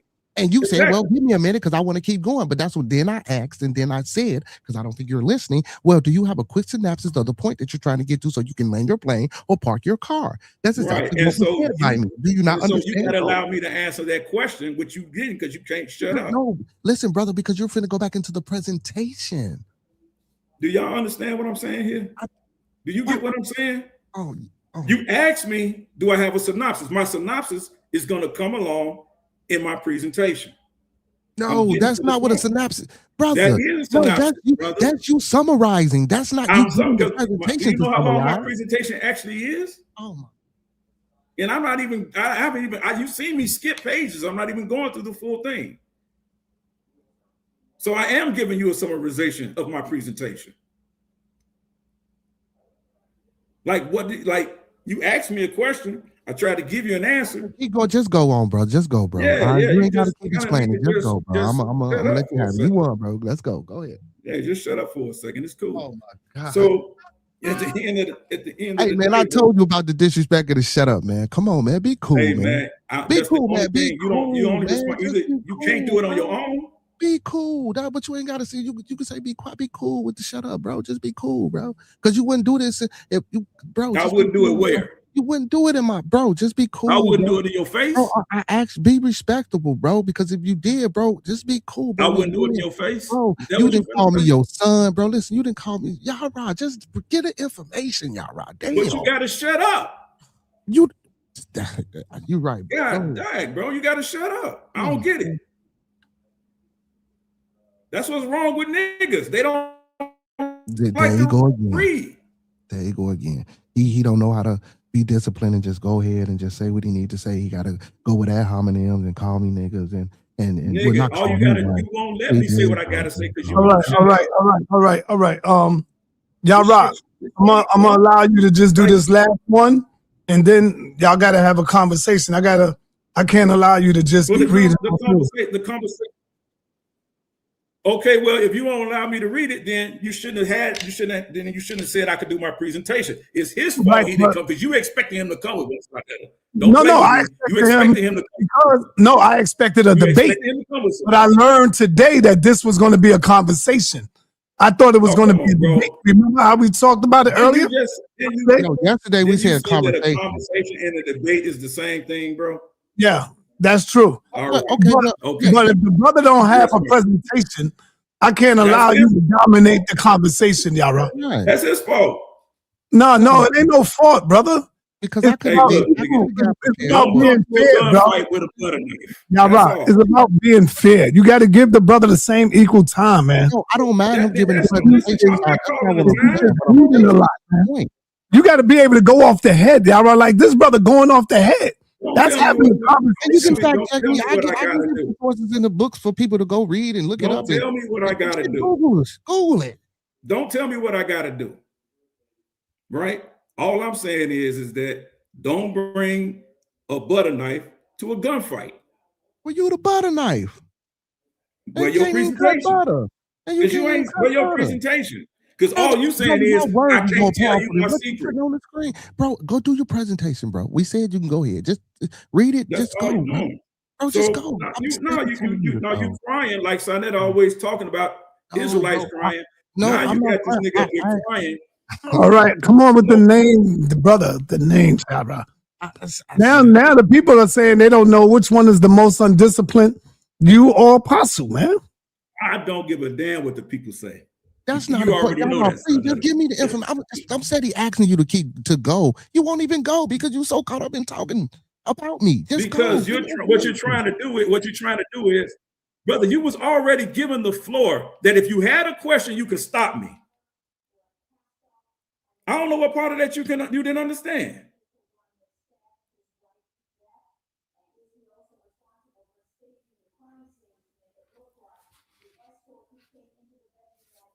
How much time y'all want, Bear? Going back and forth. 2 minutes? Listen, he can take as much time as he want, bro. No, it ain't about. He can take as much time as he want. So Yarah, when I asked you to keep going, bro, all you had to do was just go on with your information. No, nigga, you whining, bro. No, listen, no, because I'm frustrated with you, bro. Because when I asked you, what was the point of you reading what you said, and I said we were supposed to have a conversation. I said, well, do you have a quick synopsis? Can't you see it on the title on the screen? I'm interrupting you. He can't. Like, come on, man, goddamn, bro, just go and do what you got to do. You ain't got to talk about nothing else. Do you have a question? You want to say something? I don't have a question for this foolery, man. I don't. You know all right, yo. All right, yo. I'm getting ready to open up. I gotta open up the lines because I have a show scheduled at 9 o'clock. Let's go. I have another show scheduled at 9, and we are putting a SA7 on the hot seat. He got something he wants to smoke, so he will be up tonight. And Yarah, you can come to my channel if you want to continue this. You can come to my channel. Hey, man. So right now, I got to open up the lines because we only got like 35 minutes left. Let's go, Elder. All right. So, Apostle, you was here first. Do you have any questions? I'm not asking you to give a speech. Do you have any questions, brother, for either one of the brothers? No, sir. I ain't got no questions. If I can't make a statement, You don't know how to make a statement. You give long lectures, brother. Yeah. Okay. Yeah. We move on then. Yeah. Move on. All right. Rakupu. Yeah. I just want to ask Yarah, because he said Jabalan, which is a connection. He was talking about the Masonic god Jabalan, and Jabalan is actually a combination of words. Jah from Yahweh, On from Egypt, and I forgot what Bu was, but all three of them. My thing is, how did the Hebrews at one point allow? Because it seemed like the Hebrews throw rocks and hide their hand. What I mean by that, not just the Hebrews, Christians as well. They claim this word God and Lord, two words that came out of pagan societies, and they allow it to run the narrative of their books as the ultimate deity coming from the thoughts and passions and rations of pagans. There's no word in Hebrew or in the Hebrew word God or what happened to the question? That's my get out our question. What happened? Apostle, don't come in here being disrespectful, bro. What's wrong with you Israelites? The brothers wrong with these Israelites, man. Y'all ain't nothing wrong with these Israelites. Y'all be on bullshit. Ain't nothing wrong with these. Come on, Yarah. You ain't got discipline today, brother. What's happening with you? I got great discipline, but you backtrack on what you said when you came up this. You're not going nowhere with this. Okay, but you backtrack on what you said. No, I'm not backtracking, brother. I'm not back. I'll tell you what, Yarah. If you want to come up tomorrow by yourself, you can do your whole presentation. Now, I give you that. Yeah, I don't got no problem with that. Yeah, I will allow you to do your whole presentation without no interruptions, brother. Yeah, I don't got no problem with that. But next time he got to know if he come up. Listen, I agree. No, I don't got to know because we having a conversation. Hold on, Bear, hold on. Okay. What I'm saying is, if any other time anybody hit this panel and there's a discussion going on, what's the first thing y'all say? Where your sources at? Correct. So I come up here with sources, and we got Mr. Beard up here with no sources, and then you sa.neter, oh no, come off the top of your dome. I can freestyle off the top of my dome better than anybody. Hey, Yarah, I'm gonna say to you, I do agree with you because Beard confessed that he'd been watching this channel for so long. That's all I'm saying. Beard, I do charge you with not coming with your source. Can I say something? I gotta give him that. Well, can I say something? Yeah, this is. Wait up, Bear. Can I just finish my question, Bear? Yeah, we gonna go. Let's go right back to Rakufu so we don't get sidetracked. And please, Apostle, you got to turn Apostle, please, brother. Okay, so Blacksage, I see. That's what I mean by throwing rocks and hiding your hand. How is it and who is it of your ilk and leadership allow that pagan word God and that pagan word Lord to be the narrative of your script? Yeah, that's a great question. That did not come from Israelites. That came from the Catholic Church. And that word God is a Gothic term that was brought into the text, right? That's their translation, right? Because it's not even a Greek translation. It's a Gothic Nordic term, God. So that's not even our word. Yeah. So that's why when we read the text, often we don't say God or Yahweh. We don't say God or Lord. We say Yahweh, right? We actually use the name of our God, right? And so that's not the Israelite paradigm, but that's actually a good question, Rakufu. Appreciate it. That's it. Go ahead, y'all. Hey, hold on.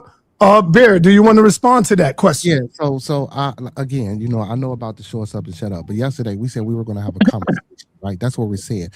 So if it leads, you ain't got to go back to that, brother. We good. I asked if you wanted to respond to Rakufu's question. Oh no, I don't have a problem with Rakufu saying. I ain't got a problem with it, and I just want to respond to what you guys said earlier. But if I can't, that's cool too. No, go ahead, respond, brother. No, all I said was this was a conversation. Now, leading up to a debate, you know how you have your and we have conversation and we go back and forth and walk the bam, and then comes the debate, we bring out our sources. So that's what this was supposed to be, a conversation, not me listening to him present something for hours. And then when I do say something, after he said I can ask a question, he goes off and get to calling me names. That's what's happening. So it wasn't that I wasn't prepared, because anything that he put up on the screen, I did explain. Whether he accepted it or not, that's on him, right? I explained everything. He asked me questions. I don't have to have a source.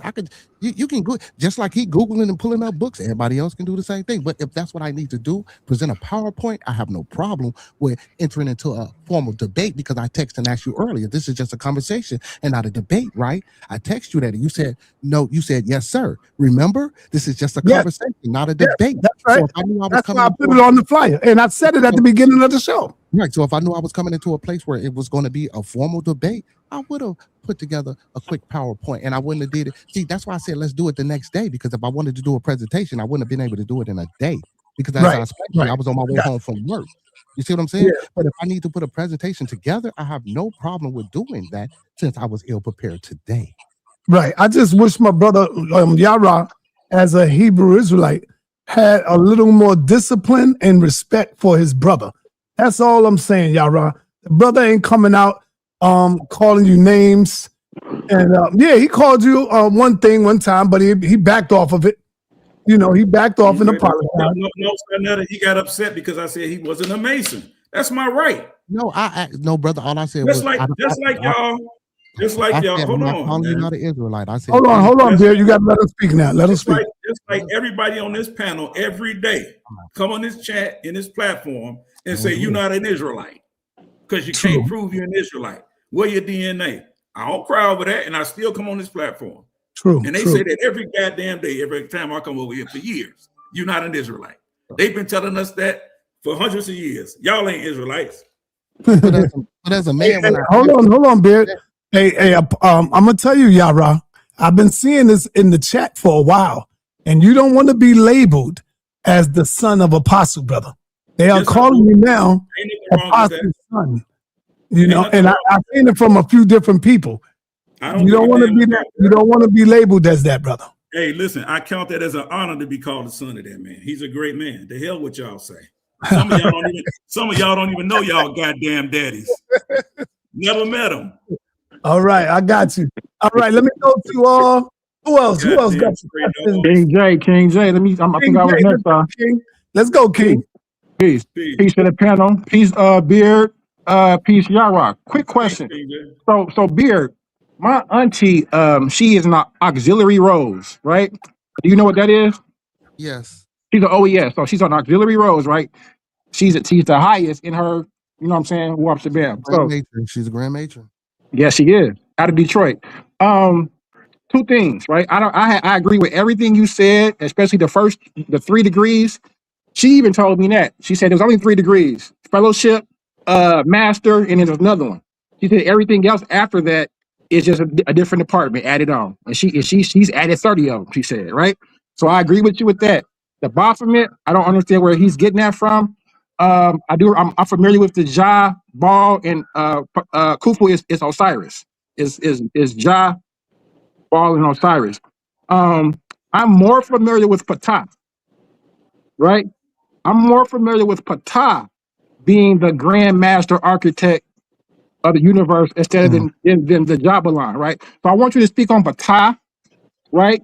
And then if you can, right? If I don't want to divulge any secrets, if you can speak on Ptah, speak on Ptah. And the only contention I had with you, brother, it was that she said that you cannot be an atheist and be a Mason. I'm not an atheist. I'm not an atheist. Okay, well, I thought you said you did. I thought you said you were. So that's why I said that. You can't be in a lodge and be an atheist. So that's why that's why when he asked you, are you a Mason? I was like, well, maybe you're not in an actual lodge right now if you're an atheist, because you did say you switched your religion to you don't know what you are right now. So that's my only contention with you. But I was agnostic. I didn't say I didn't know what my religion was. I said I started off. I was an Israelite once before. Well, agnostic kind of means you're looking for a reason to believe. I'm agnostic. I'm looking for a reason. I'm looking for a reason to believe in something. Evidence. I won't say reason for, but evidence. I would say. So I'm agnostic as well. So I understand. So I just really wanted you to speak on Ptah, opposed to this Jah, Baal, Osiris. That one second, Beerless. He made one thing he said. No, stop, Rakufu. No, Rakufu. Go ahead, King. They finished. Yeah, I'm just waiting for the brother Beard. I just want to talk to him. I want him to build a little bit about Ptah, and that's it.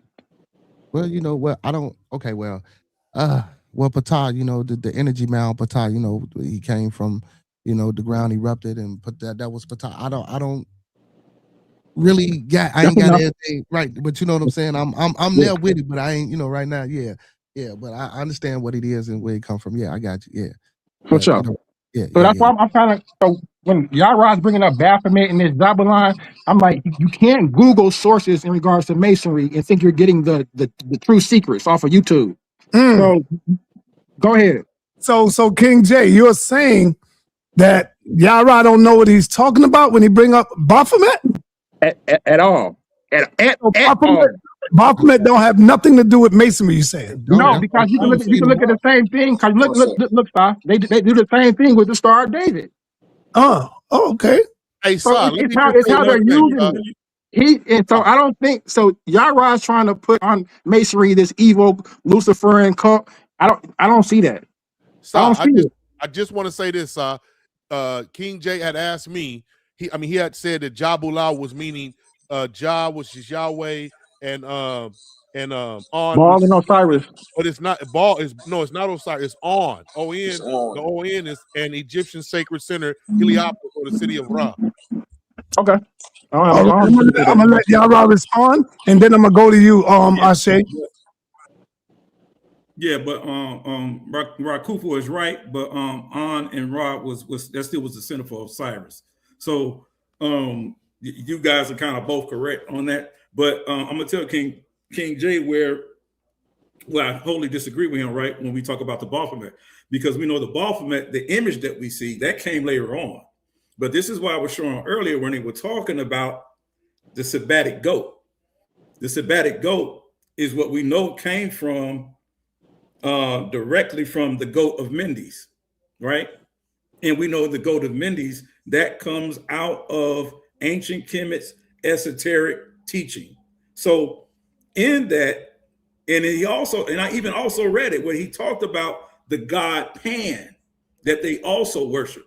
That Pan, if you understand what Pan is a half man, half goat. This is what this comes from. And this is all things that Alfred Pike, there, like I said, that's why I asked him, did he have anything against Albert Pike that he didn't agree with?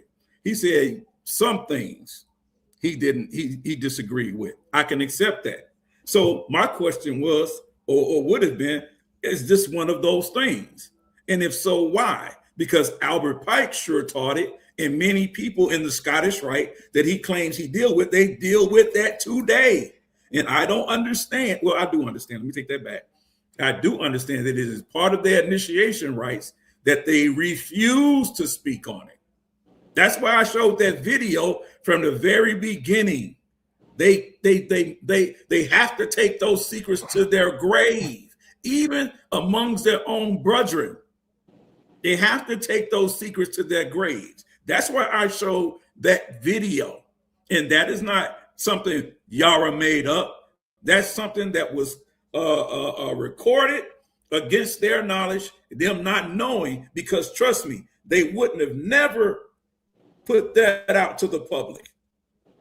Now, hey, Yarah, I want to ask you the question. I want to ask you the question that I asked Fed Up yesterday. Was it Fed Up? Yes. Do you think the Masons that's not a higher degree yet, do you think they know the secret, or they will only get to know it when they reach the top of whatever it is? My position is, I think there are very few African American Masons that ever will get to there. Very few. Okay. I'm not saying that there aren't any. I'm saying there are very few, because this is still by far a white supremacist thing. Now they'll tell you, even back in the 1800s, they even today, they will allow. They got some lodges that don't allow blacks still to this day. I see you, Apostle. I got to go to Ashe first. I'm going to land real quick. They have some lodges that will not accept black folks. I know one specifically in Tennessee. They will not accept black people into their lodge. You got some in Massachusetts. They will allow, but they're mostly white, but they will allow. Did y'all see? Did anybody see the movie? Hold up. Did anybody see the movie Rosebud? Yeah. When the son came to him and asked him, Daddy, do y'all remember when the black dude came to him? No, when the white dude came in the house and then the son ran to him and was like, "Daddy, woo up the bam," and he was like, "Yeah," because then he showed the ring. Yeah, there you go. He's supposed to be helped his other Mason. All right. Let me go. Let me say that I'm proud of Apostle practicing discipline. I'm proud of you, brother. Please don't let me take that back. I'm proud of you. Don't let me take it back tonight. You're doing very well. I'm gonna come to you right after Ashe. Ashe, what's up, brother? Ooh wee, man. I hate to say it, Yarah was kind of on him today. Now, I want to put this in there.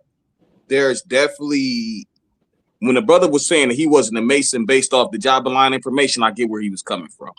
Because it's so deep rooted when you're dealing with that, like you say, that Yahweh, that Baal, and that Om. Because we looking at a connection geographically even. You got to observe what's going on in Kemet, their connection to the Levant.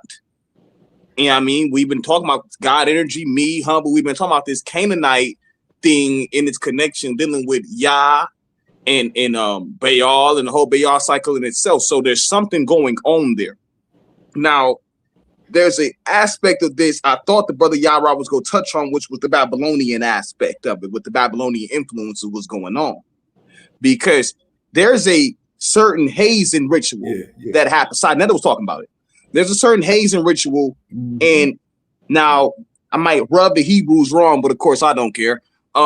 Where Babylonians had a festival called Utuku or Ituku. And this festival was a festival in which, the roles got reversed. Men wore women's clothes, women wore men's clothes, kings became peasants, they played the role of the king. It's a big reversal thing. Now, that lasted for several weeks. The Hebrews during Babylonian exile developed Purim. Now, Purim is seen as a Jewish Halloween. Because the Jews, what they do is they enact a tuku, where the roles reverse. Man, and central to Purim is a reading of the book of Esther. The book of Esther is all about role reversal. Esther, this peasant-like woman, she becomes queen, and the queen, she becomes like the peasant-type woman, and so forth. Same thing happened to Mordecai and other figures within the book of Esther. So it's this Utuku Purim theme, and the Masons reserve this as well, coming all the way from Utuku when you're talking about them being stripped of their insignia, their regalia, their titles. See, it's a symbolic stripping, and then they're symbolically nude. This is all going back also to the Hiram Abiff ritual as well, because even within that, he was also stripped, ridiculed, taking off his clothes, and then you also dealing with that secret as well. That secret, for they even said that Hiram Abiff cut his own tongue out so he can retain the secret. And this has more Babylonian connection to it, because this is going back to Enki as well. Enki was the grand creator, the grand craftsman, who also kept the secret. This was the same secret that Ainena had to trick him to take from him. This was the ME tablets. That was the secret knowledge. All right. You gotta say some of this, man. You gotta say. Right there, let me fall. Yeah, you gotta come back to you, man. Bomb Squad is in the building, y'all. I say, hey, sa.neter, can I say something? Squad is in the building. Hey, can. Now, hold on, Yarah. I gotta come around to you. I got a few people that ain't speak yet, and I want to give. I want to let the beard. You want to respond to any of this? Yeah, Master Hiram Abiff didn't cut out his own tongue. He didn't cut out his own tongue. That's first of all. Some of what the brother was, most of what the brother was saying was true. Besides, the latter part. But no. Other than that, I mean, you know what I'm saying. I don't really have too much to say. But the brother didn't cut out his own tongue. That's all right, Maroon Nation, let's go. Oh. And then I got you, Apostle. Peace. You next, right. Apostle. My question is that now I remember you stating how Tubal Cain was a Mason, correct? Who are you talking to? No, he talking to me. I hinted towards that. Yeah. Go ahead. Okay, so you hinted towards that because I know if you look up Tubal Cain, Freemasonry, the emblem that they have for that. And I'll touch on that right after I ask. So do you know who his sister was? I forgot, but yeah. Neymar, right? Yeah, she was the first person to weave and do all. Yeah. Okay. Now you also know that that's a demon, right? Well, you tell that to the Hebrew Israelites in their Bible. I ain't got nothing to do with that. Telling me that for? You need to be telling him that. Not me. You need to. This question need to be given to the elder. Because you hinted towards Tubal Cain. So Tubal Cain, not Tubal Cain. I said Tubal. Oh, it's pronounced Tubal Cain, not Tubal Cain. Yeah, that's what I meant. Right, but if this is his sister and she's a demon, and I'm saying that Freemasonry is connected to Luciferianism, then and we can take the same name on, we can put her right there with King Solomon as his wife. Matter of fact, the only wife that is given by name. And if you go again into the Zohar, you will see that she's a demon who gave birth to King Solomon's child. This is why in Freemasonry, you have King Solomon and his followers. So when you say that Freemasonry has nothing to do with Luciferianism, I'm confused on that. I don't know how you confused. What you confused about? I mean, What you confused about?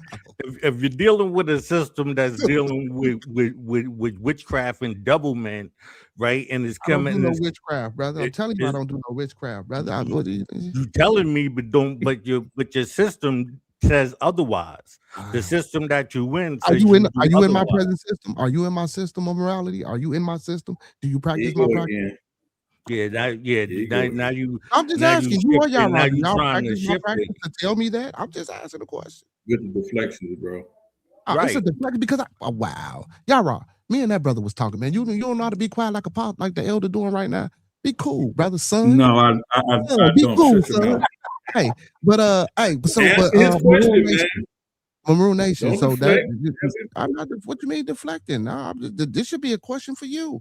It's a question for you because this is connected to free. No, Masonry doesn't have anything to do with Luciferian. Period. I just answered your question. I wish I could bring up some slides real quick. You can show your slides next time I come back to you. Right now, let me get Apostle. He's been so polite, man. I am so proud of you, brother. I'll shake your hand if I was there with you, man. What you need to do is just work on yourself. And that's being rude now. I'm just telling you. I'm being rude because everybody stopped me from even coming up here and hey, Apostle, nobody want to hear crying. You got the floor right now. Listen to me. I'm allowing you to speak right now. Ain't nobody come on up here crying. Say what you want to hear. I don't want to hear nothing from you. I'm gonna upload a crybaby sound. I got to do that. You open up the crybaby sound because you're the baby. Believe me. So hold on, man. So am I bringing you up here to insult me or what? I'm asking you to go ahead, brother. You got the floor. You just insulted me, man. How I insulted you? How I insulted you? When you told me if I don't have a question, I can't talk. That was at the beginning. Now we went around without a question. Are you gonna speak or not, man? Yeah, I got a question for you. Thank you. Go ahead. But that's your discipline short area. Oh man. You got a discipline short area. Stop pointing out my problems when you are avoiding your problems. Look at your own self. Hey, Apostle, you ain't got no problem with no discipline, man. Don't let them make you say that. But you ain't got no problem. That's these jellyback devils. I will argue to this is the toughest environment. I don't want to hear none of that pansy-wansy stuff. None of them talk. I will argue until I'm dead. Look, he still ain't say nothing yet. I'm getting back, letting him go. So, Yarah, you mentioned how you mentioned how the blacks from Prince Hall will probably never get to the truth of the matter. I find that coincidental for the fact that their only reason for existence is for dudes. No organization can function without money. So you need even I think it was Arthur Bivens or one of them guys back then that said that's why they had to bring the Mexicans in, because they bring people bring money that helps us. Yep. Now that's just another side story, but that's the truth about the whole matter. Most of these guys doesn't even know what they are involved in. Nope. In the Bible, it tells you, wow, not to take an oath under no circumstances. Swear by neither this altar or this altar. You're not supposed to be taking oaths, but people do. And one thing they got to do in Prince Hall is take an oath. We know that, even though they might not know what they're doing. I know that it leads back to Luciferianism. So, Apostle, Luciferianism. When you become an Israelite, don't you take an oath to Yahweh? No. You don't take an oath to Yahweh? No, we don't swear by Yahweh. Every time you get up there, you get praise and honor to Yahweh. Why? Praise and honor to Yahweh is not swearing. Man, yo, brother, you take an oath. All Israelites take an oath to uphold the law, statutes, and we do not take no oath. Yeah, okay. Okay. You don't have to say it. No, hold on. Listen to me, man. Listen. I'm gonna pass you back the mic. You don't have to say it's an oath, but it's an oath without saying it. Understand that. No. You don't take it. I just said, yo, I'm gonna let you talk. You can say no until you get read, but you're taking the goddamn oath to uphold the law, statutes, and the commandments of the Most High God. So you can say no until you get red in the face. It's an oath. Go ahead, brother. There is no formal recital that we stand before anybody and swear that we keep the law and commandments. You stand before the Most High. That's a lie. That's a lie. And that shows your stupidity. Well, actually, they pray to Lucifer. Let me stop. Go ahead. We don't pray to Lucifer. Y'all, you must don't know your Bible. Then read that again. Yeah, okay. So I pray to Yahweh, not Yahweh, not Lucifer. I know who I pray to. You know, the point is, it's all Luciferianism. Even the presidents of the United States are Masons. They're skull and bones Masons. No. Yes, every single one of them, including Obama. They all got to swear that oath. Every single one of them. From George Bush to his daddy, all of them. They even get into the crisscross dressing. They all involved in it. You're lying and you're not being truthful. All right. Let me say this, Apostle. Watch this. Watch this. I want everybody to listen to this. Does Israelites take a formal oath to the Most High God to follow the laws, statutes, and commandments of the Most High?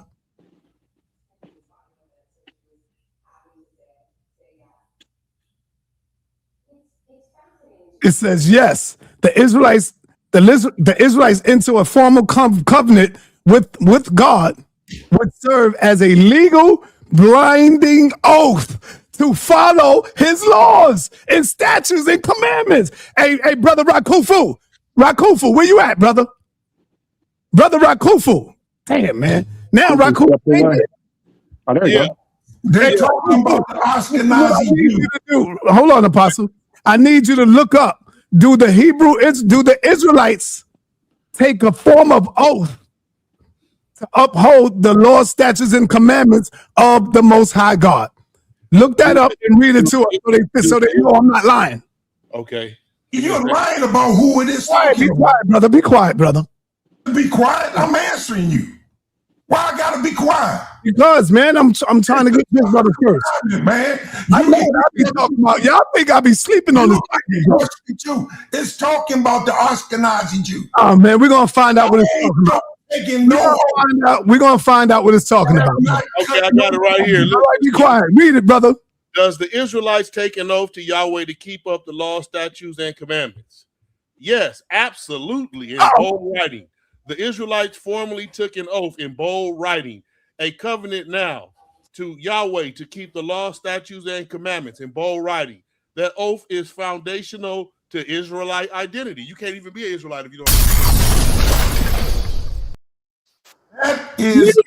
Leave me alone. I don't know your Bible. You don't know your Bible. I told you I'm better than you with this, and y'all don't know your Bible. You just don't know who an Israelite is.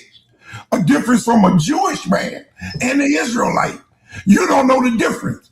They the ones that keep Purim. I ain't never kept Purim a day in my life. What? Okay? I keep atonement. I keep Passover. I keep the Sabbath. All right? I ain't never kept no Purim. Yarah do. I bet Yarah do. I doubt it. No, I don't keep. I don't keep. I doubt if any Hebrew Israelite do it. The whole UPK. Okay, my bad. The whole UPK do Purim though. In this came out, they the whole UPK. No, I don't believe they do. Not the way you said it. No, I don't believe that. Yeah, I know they don't be cross dressing. No. That's why I said Jews around the world. All right, hold on. Let me let Apostle finish. Go ahead, Apostle. Before we move. I'm just saying, all these are lies, man. God has not required me. You know what a covenant is? I told you it's a. You don't know what you're talking about, man. I do know what I'm talking about. What you're talking You're the one that don't know what you're talking about. I don't swear by no altar, as God said, because you can't. And watch Yarah agree with you. Yarah, do you take an oath without saying it's an oath to uphold the laws and statutes and commandments of the Most High God? Yes or no? Yes or no? Yeah, technically a covenant is an oath. Thank you, brother. Covenant is, but that's not taking an oath. Man, shut up, Apostle. Yeah, a covenant is. Shut up. That's not. What you say, Yarah? I said, yes, a covenant is an oath, but the scripture that we're referring to, when Apostle says, you're not supposed to take an oath, that's something you're not supposed to swear your life on, or promise that you can make, that, or vow you take that you cannot keep. That's the difference in that. There's a nuance in that. Not even in the court of law. All right. We got to move on. Correct. Apostle, you finished? We got to move on. You done, Apostle? I watch you say no. You done, Apostle? No. I just wanted to say I don't swear by no court of law. Okay. You muted my mic when I was saying it. All right. Sworn by no court of law. Okay. Even as a Christian, because I knew better. All right. Hey, let me go on over to Beard. Beard, do you hear this, Beard? You see what's going on here, brother? Yeah, man. I already they got at you for taking the oath, and here it is. They all take an oath, brother.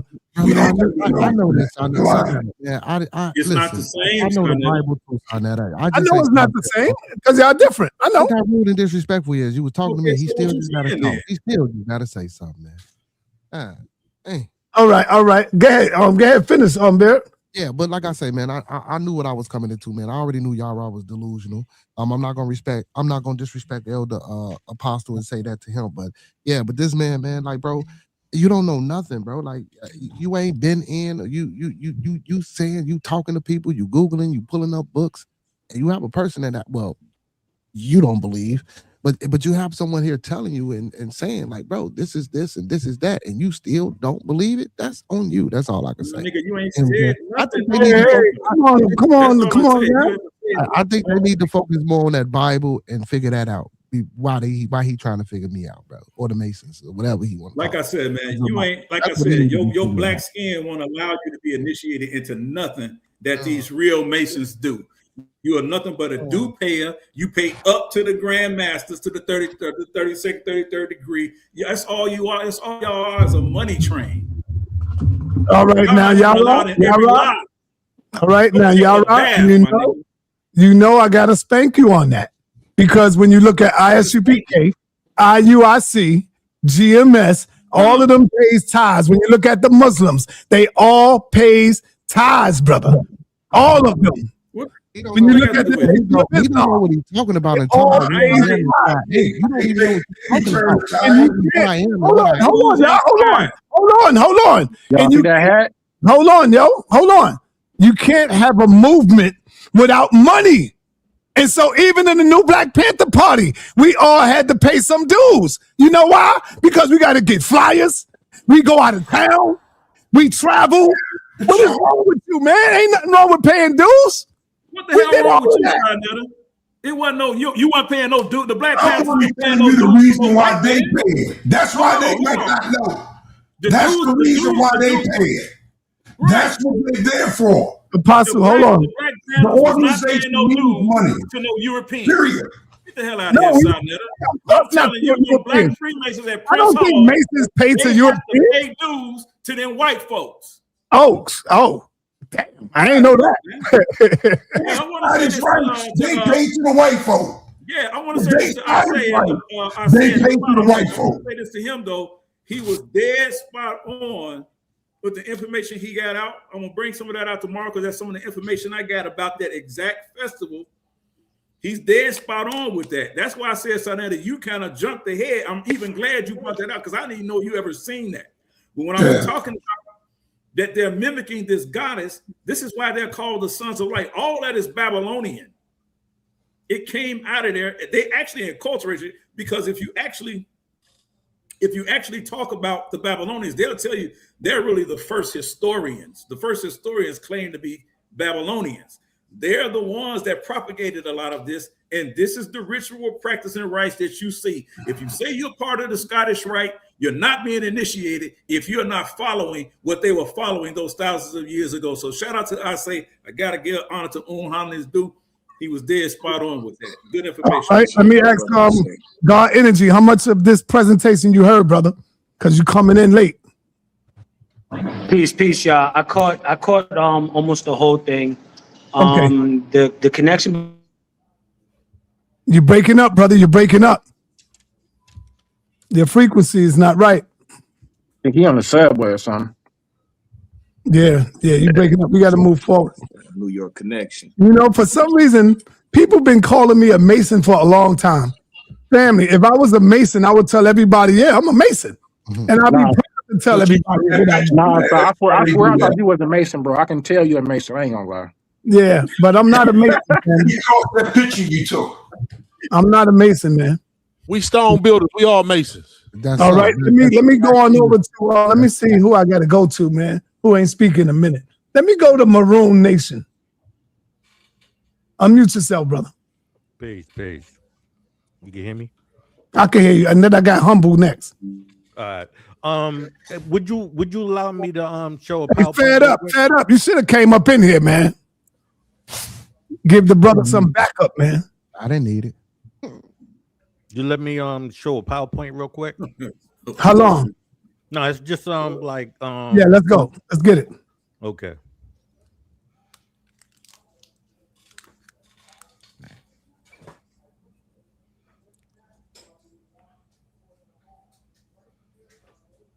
Rebel Roster, you there?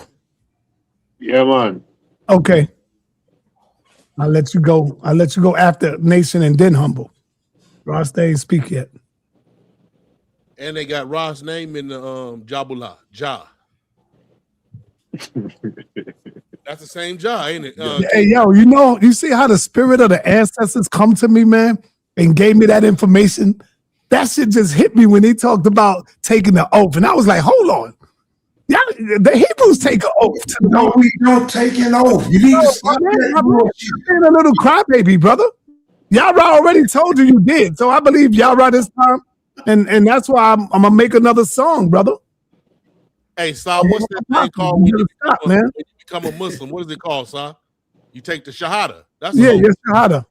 That's the same thing, brother. That's like, it's just called Shahada. They take that. It's just like taking the oath. They just use the word Shahada. It's the same thing. Why you keep talking out of turn, brother?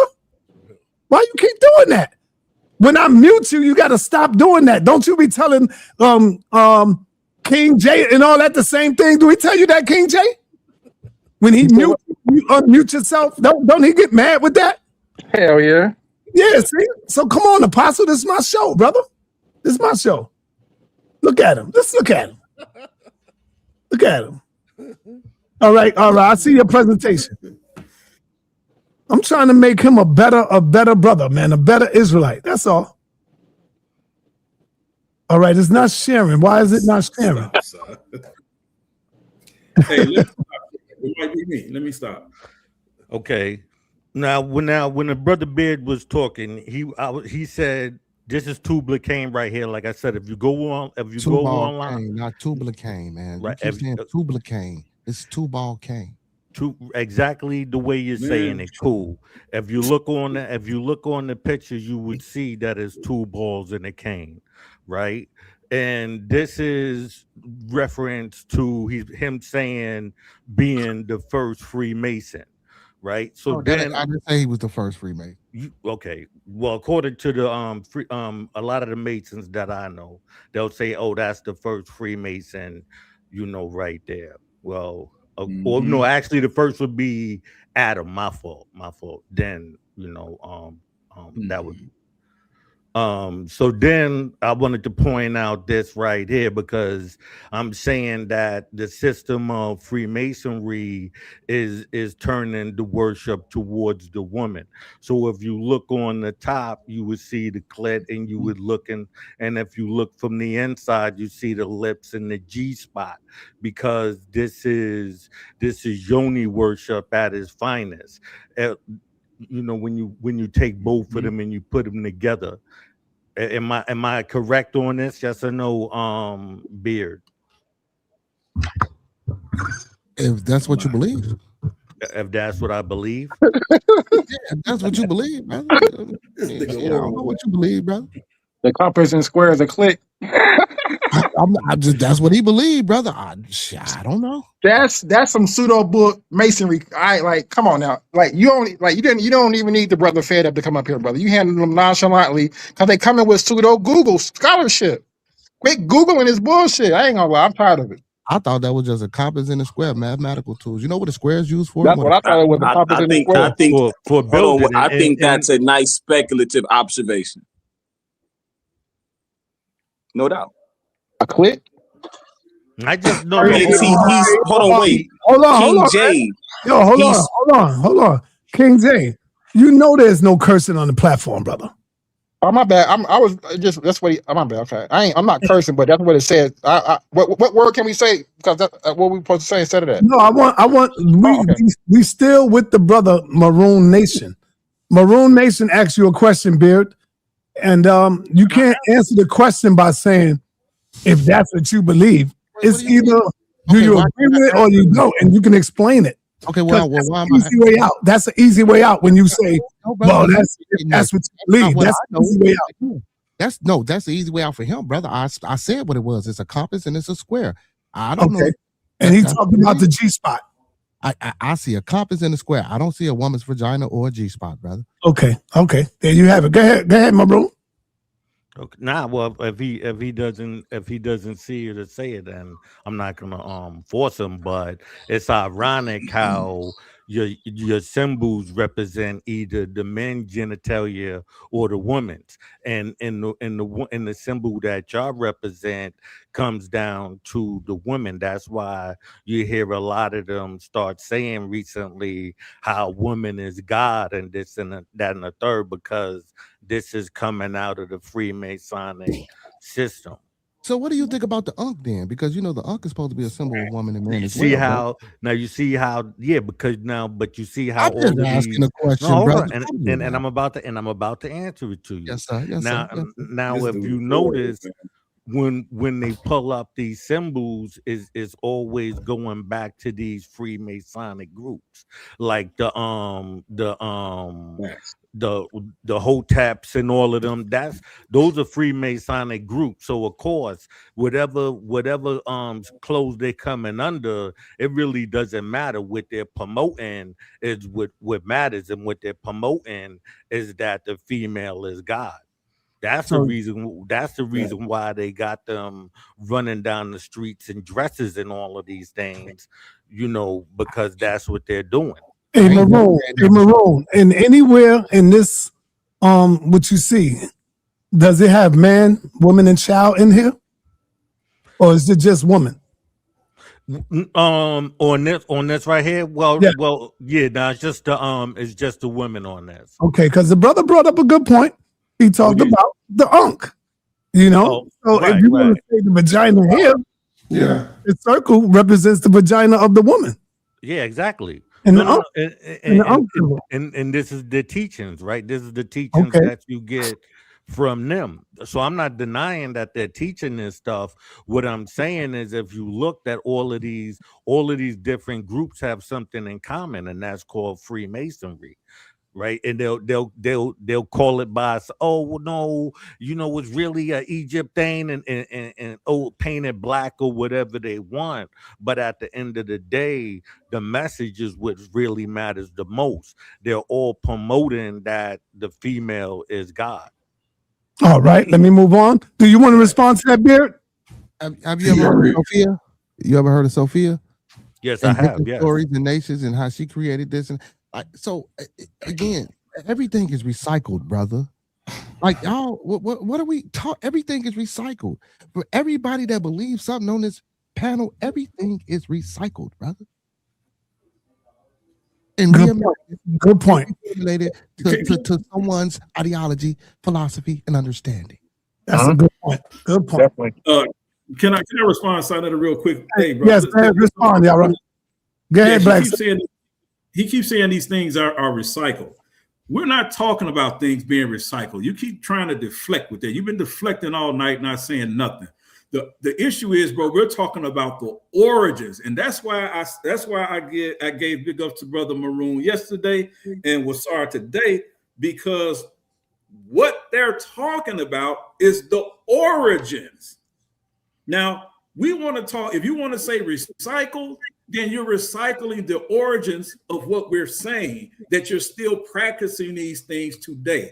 That's why I showed that clandestine video at the very beginning of the presentation, showing what Masons actually practice. All those things come out, these Babylonian mystery systems. That's your secret. Okay, so did you say clandestine? So do you know what clandestine is as far as Masonry goes?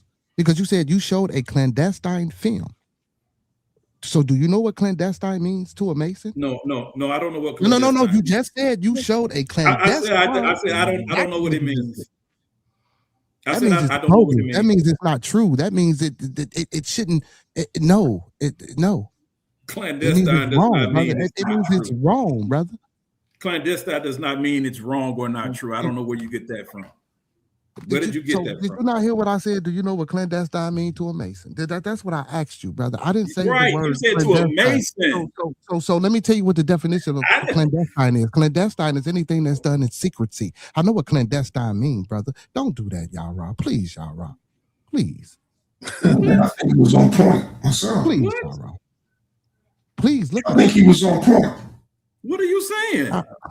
Why don't you ask me what clandestine means when I said it was done in it was filmed a clandestine film? That means it was done in secret. You said you showed a clandestine video. I asked you, do you know what clandestine means to a Mason? And then you said, well, I know what clandestine means. So I gave you the definition of the word clandestine. But again, I asked you. No, you didn't. You gave it to what you said what it means to a Mason. Is there a different definition for what everybody else understands? I just told you it was bogus. I said it means secret. I said it means it's bogus and it's wrong. I just told you that. Hey, bro, I said if I say a clandestine film, that means it was a film done in secret. That's what I showed. All right, we got to move on. All right, Humble. I got Humble and then God Energy. Humble, what's up, brother? How much did you hear? Blesses. I pretty much I've been here since the beginning, brother. So. Okay. All right. Go ahead. You can speak then. Okay. So number one, the brother clearly, if I may, I just want to ask the brother, if I may, what's the brother name again? The Mason brother. Beard. You call me Beard. Okay. Brother. Do you believe, brother, or do you have thought about Pike and Aleister Crowley? How do you feel about their involvement in Masonry, and how do you think that their involvement shaped the way that outside of people look at Masonry? And that's why that's why we having this conversation, because of Aleister Crowley and people like and people like Pike. I don't necessarily subscribe, like I told the brother, to everything. I'm not Aleister Crowley. I ain't Albert Pike. No, I don't rock with that, brother. And then during those times, come on, you think I'm a fool? Don't you know I know about racism? And he was a come on, man, let's stop it, bro. Let's stop it, bro. Come on. I like how you asked that question. Now, really fast. I'm allowed to finish. Yeah. The only reason I asked you those questions is because I know a couple of brothers on the panel was trying to hit you with Satanism. Yeah. Right. And the reason Satanism even got introduced to Masonry was through Aleister Crowley, because he was a Satanist. And so when we looking at this thing that we are talking about Masonry, we have to also look at the people and what they brought, or how they attributed their works into Masonry. So do you think that your sect get a bad rep for a lot of things these brothers or these people did in the past? I can agree with that, yes. Okay. And I just want to, and one more thing, brother sa.neter, I want to read something. And I don't know why the brother, when he was asked this question, didn't just pull this up and read this, right? I want to talk about the compass and the square. We can all go look up what the compass and the square is, right? And we can know why they were used in masonry, right? And so when you go look these things up, hold on, give me 1 second. Okay, so it's right here. I ain't gonna take too long. All right, so the compass and the square, right? The square is moral conduct.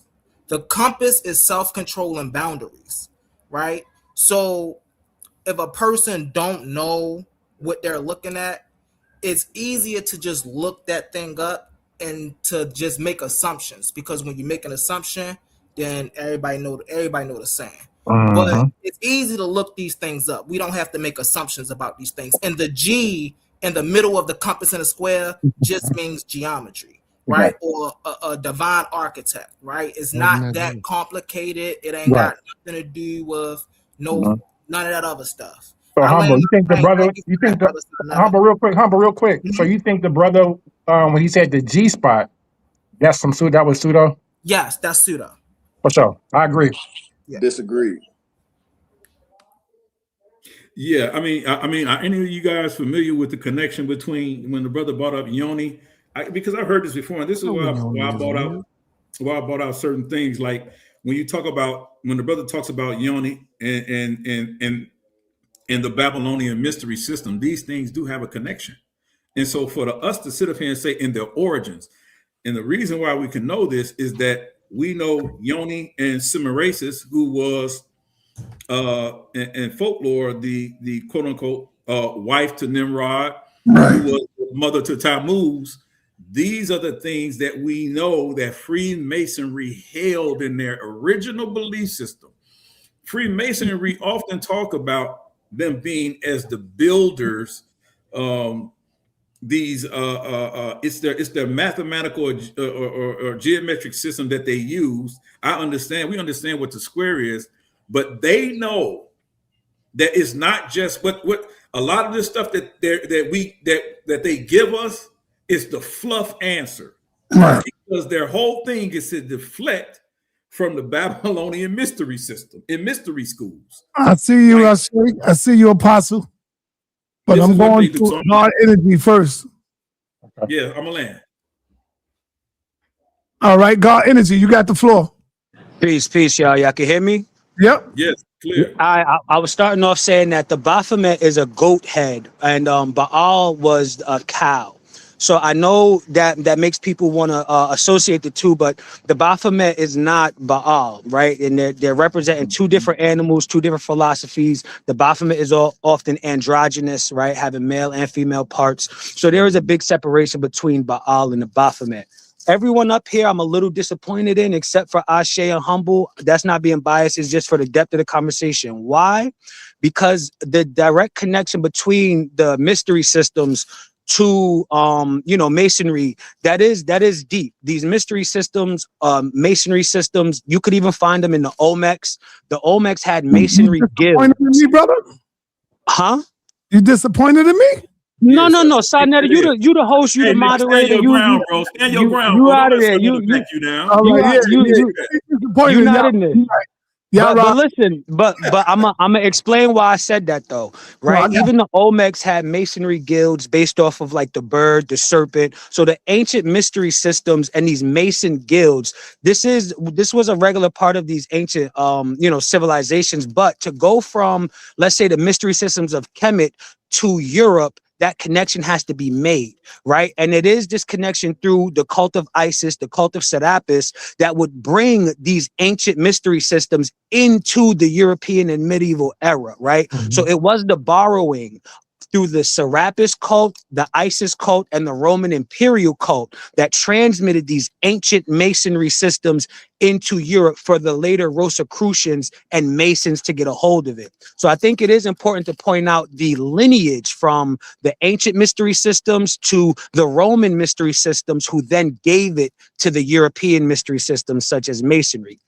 Now, this is where the disappointment was, is because I waited all day yesterday and I waited today for the brothers to bring out the facts about the connection between Luciferianism, right? So you can say that the major Luciferian organizations were started by Masonry. It's harder to prove that Masonry itself is a Luciferian organization. But what is documented and 100% true is that the major Luciferian organizations like the Order of the Golden Dawn and the OTO were started by Masons. The Order of the Golden Dawn was started by William Westcott, William Woodman, and Samuel McGregor, both Masons. So the Order of the Golden Dawn, one of the most famous Luciferian organizations, was started by 3 Masons. The OTO was started by Jack Parsons, who was the head of the Agape Lodge. Jack Parsons was also associated with Aleister Crowley. Jack Parsons also worked with Wernher von Braun on the B-2 rocket program. Right. So this is where the Nazis, NASA, all of this comes into play with Masonry and Luciferianism. So the exact facts on the connection between Masonry and Luciferianism is that the major Luciferian organizations were started by Masons. Again, William Westcott, William Woodman, and Samuel McGregor. These are the facts. All right, thank you, man. Fire, powerful. Bomb squad in the building. All right, let me go to King J. Hold on. I gotta drop one of y'all real quick. I'm gonna bring you right back up. Let me bring on my man Rastafari. Yeah, blessed love, Rasta Selassie. Yeah, give thanks, sir. You don't know, it's always a blessing to be on the house. You don't know, we all bricks in the building. Give thanks to the people them that listening at the home and wherever you're at, you know. Yeah, man, give thanks for listening. Give thanks for the panel.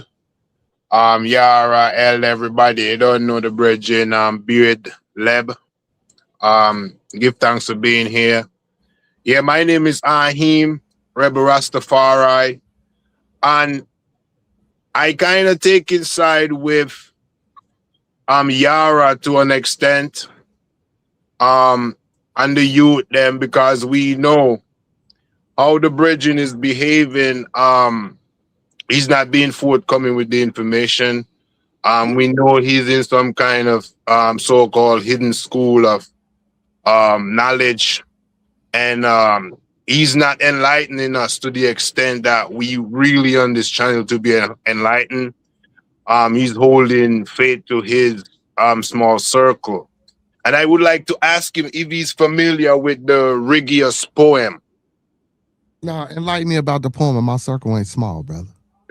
It's just a poem. I mean, you're supposed to know about that. You know, the guilders back in Scotland and London, you know, they joined together basically to make the Grand Lodge. But the Rigius poem just takes you in like the myths, the reality, the truth, the teachings of the guilds that actually formed the Freemasonry, Scotland. So I want to know if you coming from Solomon point of view, you coming from London point of view, you coming from Scotland point of view, are you coming from Egypt point of view? Like, where is your background in Masonry coming from? And is it a physical thing to you? Are you a Mason as a builder, or are you a transitional Mason that works with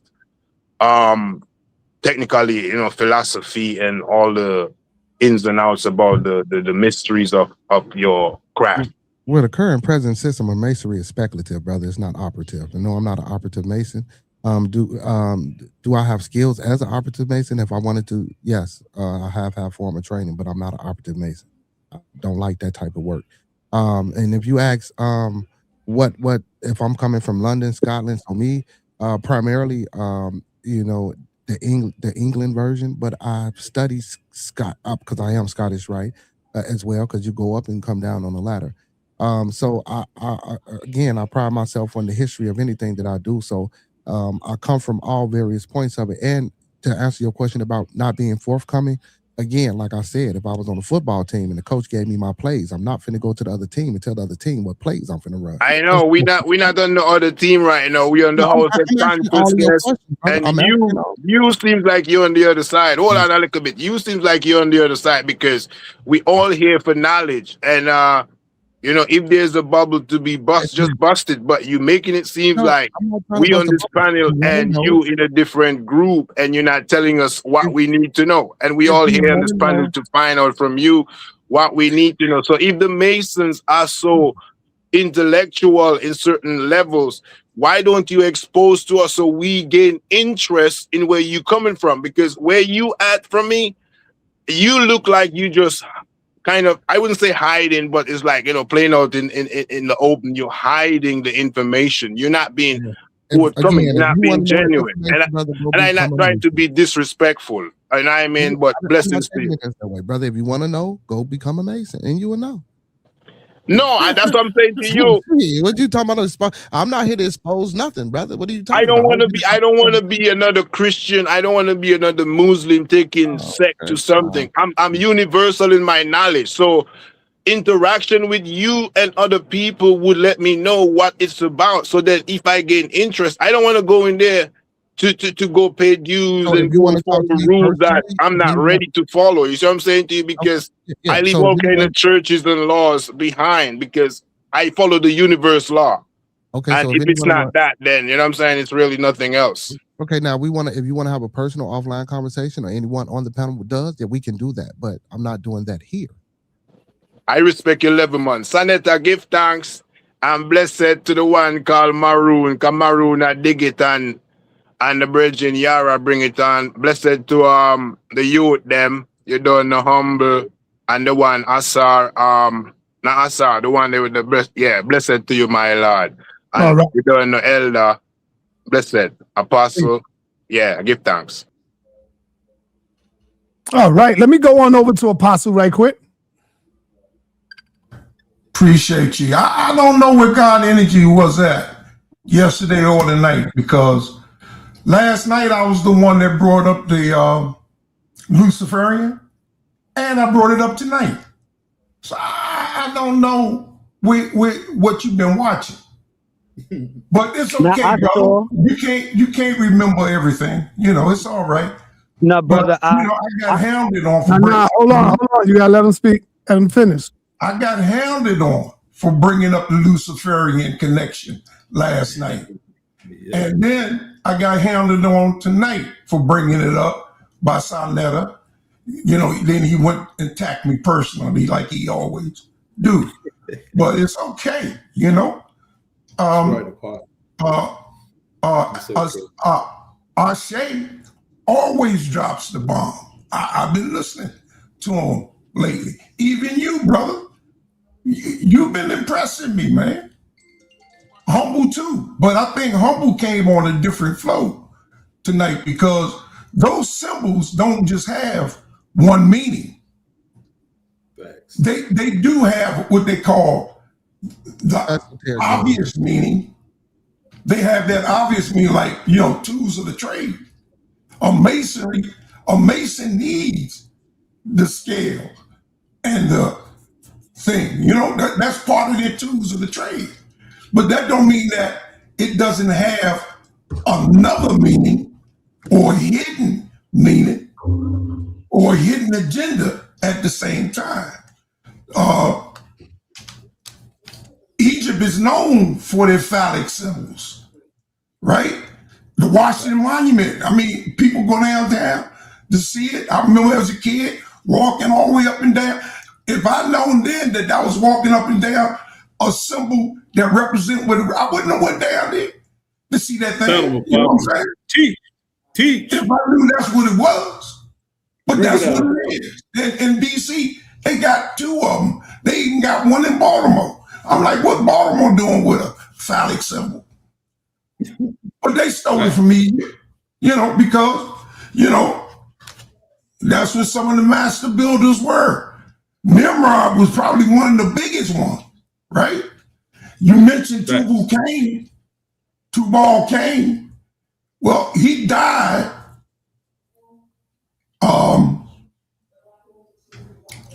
was shot, or he shot. Well, yeah, he shot Cain, but nevertheless, he died before the flood. So how his sister going to wind up marrying Solomon, who came 1,500 years later? I don't know. That's a lot of time for Solomon to marry Tubal Cain's sister. According to the Zohar, she was on the boat with Noah. Well, I don't know about that. Not according to the Bible. All right, everybody.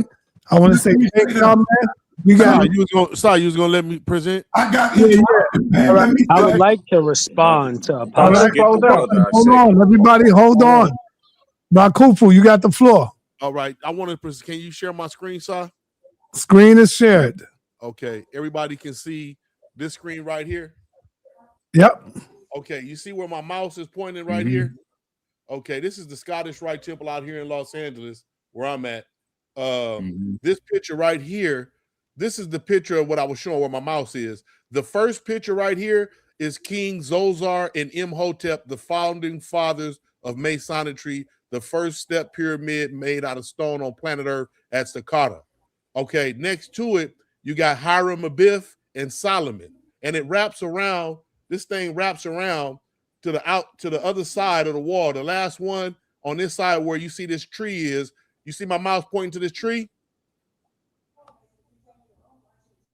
Everybody see that? Yeah, okay. we see it. I see You're it. not able to see the statue because the tree's in the way, but that's Albert Pike. But this statue, that's Imhotep and that's Zoser. If you look at this statue when you go into Hollywood, when you on Wilshire right here, this is the business street in LA, you'll see these are the only two that look Africoid phenotypically. All them other ones look like them Arabs and them Jews. They know we're original Mason. Go ahead. Yeah, can I just respond real fast? That was good. Hey, sorry, you want me to close out? Everybody get a 2 minute? No, I want King J to go. All right. To the brother Bearded. What's happening, brother? When we talk about the mystery systems, right? The brothers keep mentioning Babylonian, but I'm not familiar with Babylonian mystery systems. I'm familiar with Egyptian mystery systems, right? So, I keep mentioning so the Ptah. Babylonian, so the Babylonians, see, when you get into the red house, see, that's why I keep trying to tell him that we're talking masonry, we're talking the first 3 degrees. But so when Exactly. They're Googling stuff, Yeah. right? If you want to have a conversation with a Mason before he came on here, he should have talked to a real Mason. So when you get into the adopted right, so you get into Babylon when you talk about the red house, which is the Warlock Masons. When you Can we talk about the opening of the mouth being raised? Yeah, and when you go through the veils and you see the pedestals, the scepter, the unks, the pillars. Those are Egyptian mystery systems, not so those first 3. When you said first, it's only 3 degrees. It went over their head. Go ahead, brother. No, I was just saying he mixing a lot of stuff. He's trying to take, everything and cram it all into one. You feel me? And that's why I said let's slow down and we can stay here and then we can go there. But again, I digress. All right, let me respond to King. I thought I was supposed to got up in there. Hold on, Yarah, hold on, because you're going to close out and the other brother going to close out. I want to get Fed Up in here. Fed Up been in the building. I can't hear from the beginning. He's been watching. Fed Up, what do you make about all this, man? What you've been seeing so far? I think my volume messed up, sir. No, I hear you. I hear you. We can hear you, brother. We hear you. I can't hear nothing. Oh, you got to go out and come back in. Yeah, he can't hear us. I'll kick you out so you can come back in. Okay, let me see who I go to real quick because I want to end this show. Let me slide on there, sir. Who said that? I asked to respond to Apostle. I never got to respond to Apostle. Go ahead, brother. Go ahead. Yeah. I actually brought up the Order of the Golden Dawn and Luciferianism because Apostle and another brother made the claim about Luciferianism, but no source was shown. And actually, Apostle even said to the brother, "Why are you asking him to show something he does not have?" So he admitted he didn't have a source or reference for it. He just knew Masonry was connected to Luciferian in some way. The other brother did not bring a source. So I waited till today and I just added some details. Brother Apostle, I know you made the claim that they're connected to Masonry. I just gave the details. The same way Ashe brought up the ancient Masonic rites, I just brought the details of how you connect the ancient Kemetic mysteries to Europe because it had to travel to Europe. And it was through those Roman mystery cults like Serapis, like the cult of Isis, where the Vesica Piscis would have been associated with the feminine, where you later see the Vesica Piscis used in Jesus and Mary iconography. So these details were important. That's all. All right. Fed up. How you feeling, man? Where you at? No problems, brother. Where you at? Fed up. All right. Fed up is not here again. Okay. I'm gonna go around real quick. Let me rock it real quick. Go ahead, I say. So what I was gonna bring out as well when going back to the Babylonian thing, and it definitely takes a certain level of intellect to even link this masonry back to Babylon. It's going to go way deeper than just a simple Google search, King J. But when we speaking about what's going on in Babylon, they had an understanding that their knowledge was also coming from the East as well. This crossover to masonry. When building the pyramids, not pyramids, I apologize. When building the temples, they also had the understanding. You can look at them within the Eridu Genesis, even within the Epic of Gilgamesh. You see them using geometry, you see them using metrics, and it's a step-by-step process. Hence the step that you see them in when you literally see the stance of the step in the front. You get what I'm saying? It's step by step. This is all symbolic. Now, I do like what Maroon brought out and what he said, because there's definitely a Ionic symbolism centered around all of this, going back to Utuku and Purim when we're dealing with Inanna. Because once again, even at Purim, they ate the vulva filled cakes. I forgot the name of them, but they're literally shaped like the yoni, and this is what they eat during Purim, and this is what they also ate during the Tuku. This was symbolic to the yoni worship of Inanna. So that's prevalent, that exists within it. And the people who are the speculative masons, like the brother admitted, are not operative. Now, some may have the ability to be operative, but they're most likely they're not. And what they speculating on, they definitely didn't build. They didn't build them pyramids, ziggurats, obelisk, none of it. They didn't build that stuff. All they're doing is speculating and then telling us a flim-flam story about how they feel and what they feel it represents. So when a brother like Maroon tells us that he sees yoni worshiping at this, is that to him? He has every right to say that, because who's giving these Europeans the authority to tell you that it's anything different? They're not going to the ancient commissions. Like the brother, like Apostle said, it's one thing when you're being operative and you're using the tools for the craft that they're supposed to be used in. But when we step into speculative, come on, man. These guys don't got no authority to tell you what that stuff means, man. They just don't. I land there. All right. Let me go to Humble. Let's get it. Blessings. Man, listen, this was a good build on my part. I enjoyed, to see the brothers, getting into it and sharing their spaces. What I did see a lot of is people mixing, because we have to understand that different lodges do different things, right? All lodges don't do the same thing. So we have to understand that when we start to mix lodges, when we start to mix irregular masons with regular masons, or operative masons with speculative masons, you see what I'm saying? We're going to get, a lot of confusing details out of that. So I think moving forward, we should try to be as precise and deal, with the thing at hand. Like the brother said, he was a speculative mason. So, I think we should have tried to, okay, let's weed out all of the other things that don't have anything to do with the point of view in which this brother is trying to bring. You see what I'm saying? And that's the way that I seen it go. But again, it was a good show. We all brought out some good information. And I land my plane with that, brother Sai. Thank you for allowing me to speak. All right. Apostle, let's go, man. I want to say I'm proud of you, Apostle, again. Yeah, okay. When I was asked about what sources I had, I said I didn't have anything because I knew what I had, I wasn't going to be able to show. This guy, he was in Hollywood, and he talked about how he was able to maneuver through the Chuckity Chucks guys, and people had money, and they talked him in joining Masonry, and he got involved with that. And he said, then it began to develop. And he said before he realized he had moved so quickly within this organization that he was confronted. He didn't even know what he was doing there at this thing. And all these people had on robes. And he actually saw a child sacrifice, and it disturbed him so badly that he eventually had to get away. His life was threatened. You should watch the video. And everything about that video would let you know this guy's telling the truth. And he had to come public in order to save his life. If that's not a hard thing. Because if he would have kept it quiet and didn't say nothing, they for sure would have killed him. But now he done got it out. It's out. If they kill him now, it doesn't matter. He done told the truth. There's a thing called guilt by association, regardless of whether you are aware or not. You need to be careful when you make an oath.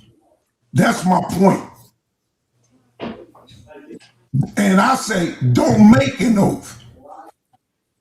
I don't care if it's by the God in heaven. I don't make oaths. I don't swear by nothing. So there's a guy in the Bible that swore that he would give the first person walk through his house as a sacrifice to God. And that person was his daughter. But he put his word on it. And God required it. It's in the book. Read it. Be smart. Know what you're involved in. Even as a Hebrew Israelite, even as a Christian for 48 years, as a pastor, I knew exactly what I was involved in. I knew exactly what I was doing. That's all I got to say. All right. So we got the Jay, you closed out already? Jay, did you close out already? Yeah, I did, sir. I did. Okay, Maroon, close us out. All right, I just want to say peace to everybody. And like I said, if you get a chance, look into, because the brother said that basically Luciferianism came around with Aleister Crowley. And it actually goes back to the 1500s with Queen Elizabeth I. So if you ever get a chance, look up the Feria Queen, which is short for Luciferia. So it's just taking the what's the name part off and just look that up and see what you get out of it and see if that's like how you had the Roman imperial code. The Freemasonry, at least with the Scottish and York Rite, is a British, imperial code. And the two sides is Queen Elizabeth I and Queen Mary of Scots the other. Peace. All right, peace. All right, Fed Up, you got to close us out because you came in late. Close us out, brother. Yeah, I know. My bad, man. I was in Lodge. Just want to say peace to everybody. Remember, Blue Lodge, Scottish Rite, York Rite, all separate. They don't operate the same. As far as Luciferianism, look up the Leo Taxil hoax. That's where Luciferianism enters into Freemasonry. Just look it up. Sorry I missed the show. Like I said, I got stuff I got to do. We don't take oaths, we take obligations. Look up the difference. Other than that, man, next time you have a show, I'll be on. All right. Thank you, brother.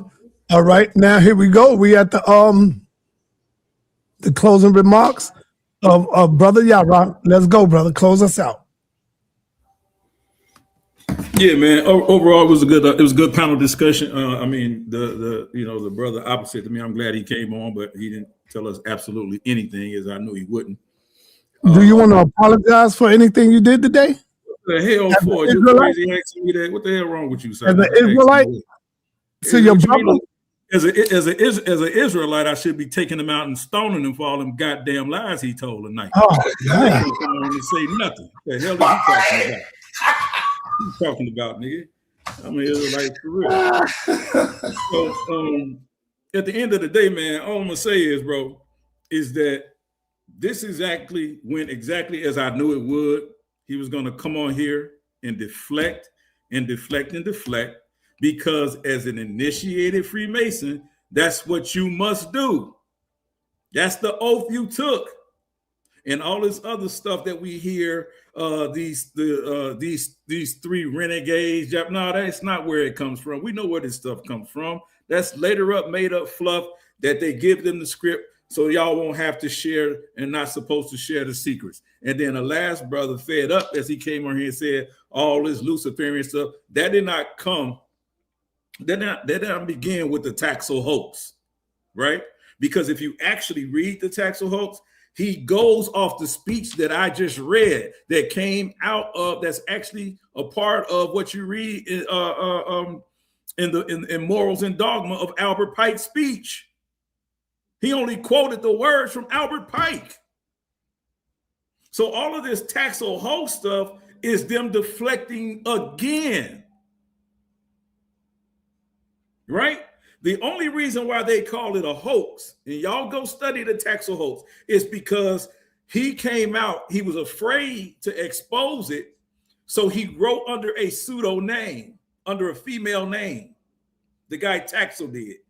And when they found out that it was him who was actually writing under this pseudo name, then they began to call it a hoax.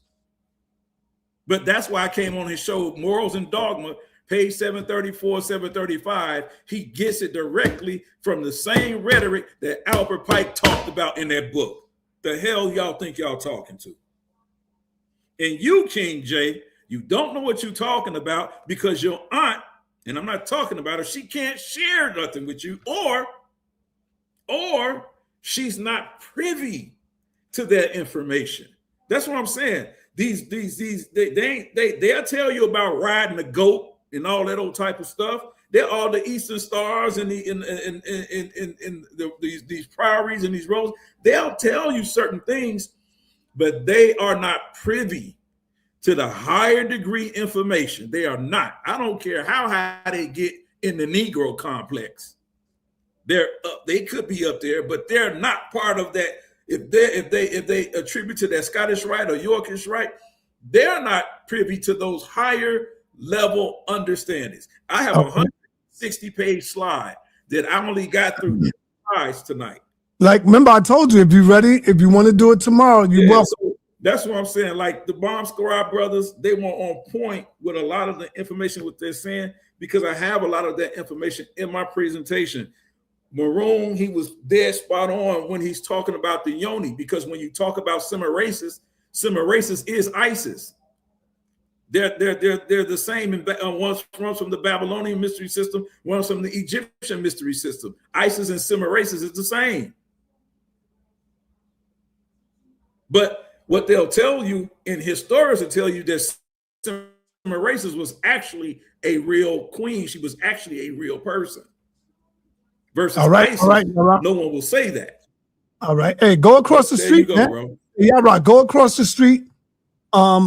Your arch emis is over there, and he want all the smoke. I'm talking about Seven of Saw. He's over there getting it in with the young bucks. I don't want peace. I want problems always. All right, let's go. Bear, close us out. Dr. Reggie, I see you. I see you, Dr. Reggie. Close us out, Bear. Oh man, I fell asleep with all this madness and insanity and foolishness that they talking tonight. But I'm glad Elder Yarah, well, my bad, Blacksage was able to entertain the Elder Apostle and the rest of his cronies in the chat. I ain't gonna do that, man. Listen, man. Everybody, man, listen. Yeah, you all right, man. Yo. You know this is closing, bro. Why? Ain't nobody Saab, come on, bro. Don't do that, man. All I want to say, before he sir. closes out, I just want to talk real quick. Right? No, he got to close out first, Reggie. I'll let you go in after. Yeah, I want to hear what Brother Is he Reggie. gonna leave? All right, go ahead. Say what you got to say, Reggie. He said he want to hear what you got. Yeah, go ahead. Okay, wonderful. To both of you, Brother Beard and Brother Fed Up Freemason, I want to, on behalf of others who respect knowledge, I want to thank you both again for appearing on this show. Myself, I have been acquainted with lots of great teachers, living great teachers, right? And it's so many, but I can mention Dr. Clark and Dr. Ben, Dr. Asa Hilliard, Dr. Leonard Jeffries, right? I can mention those. Several of my teachers were Masons. Some of my teachers were Boule, Archon, right? And some of my teachers were very learned women and men. There is something that you might appreciate because I know that you study lore. So this is not really for the savages, right? But I will say it to you, and then if you want to inquire more, we could talk privately on a stream.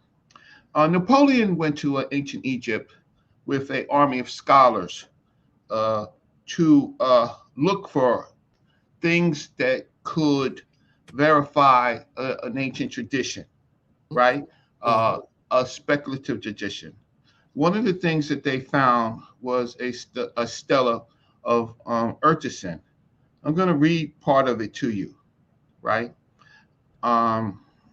Just a part of it, because you come on behalf of our, you come to our platforms to actually take a look to see where people are thinking, and so we appreciate that. So from the stela, it says the living Horus, who unites both lands, the Lord of diadems, who unites both lands, king of Upper and Lower Egypt, son of Ra, Mentuhotep, ever living. His true servant, so he's talking about the people who he serves, who is in the inmost recess of his heart and makes his pleasure all the day long, the devout unto the great God Urtison. Prosin to Osiris, Lord of Mendes, Kente Mente, Lord of Abdul, in all of his places, that he may give a funeral meal of bread and drink, thousands of loaves, liquors, oxen, geese, linen cloths, all. Those are things that he talks about that he receives on his deathbed. But what he says is that I know the mystery of the divine word, the ordinance of the religious feast, every rite of which they are fraught, I never strayed from them. I indeed am an artist, wise in his art. And the word for art is the same word as craft. So I'm going to use it with the word craft. I am indeed a craftsman, wise in his heart, right, wise in his craft, a man standing above all men by his learning. I know it belongs to the sinking waters, the weighings done for the reckoning of accounts, how to produce the form of issuing forth and coming in, so that a member may go to his place. I know the walking of an image of man, the carriage of a woman, the two arms of Horus, the 12 circles of the blasphemers, the contemplating the eye without a second that affrights the wicked, the poising of an arm to bring the hippopotamus low, the coming of the runner. I know the making of amulets, that we go without any fire giving its flame, or without our being washed by water. Lo, there is no man excels by it, but I alone and my eldest legitimate son, the netter has decreed to be excellent in it, and have seen the perfections of his hands in his works of chief artists, in every kind of precious stone, from gold and silver, even to ivory and ebony, funeral meal of bread and liquors.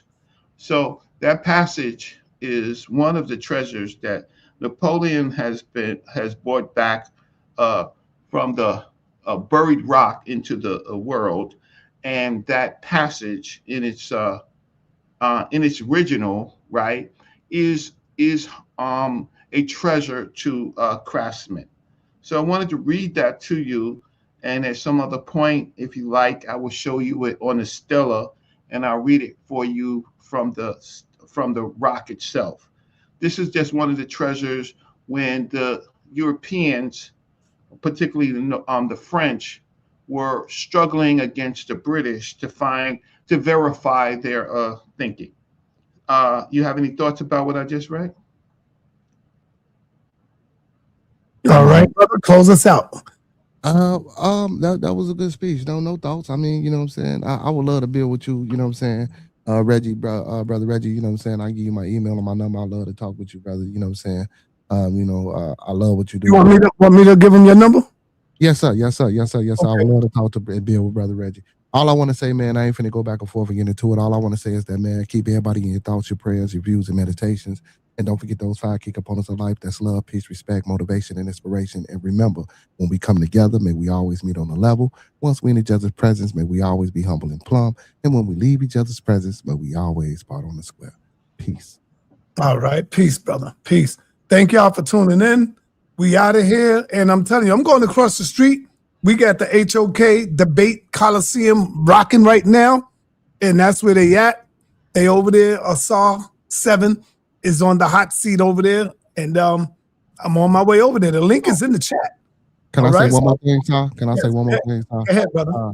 I just want to shout out my channel, man. If anybody want to come over to the channel and you know, talk and build more and you know, get into anything, man, y'all can reach me. I'm on Bearded Conversation on YouTube. So if anybody in the chat or on the panel want to come over, y'all more than welcome.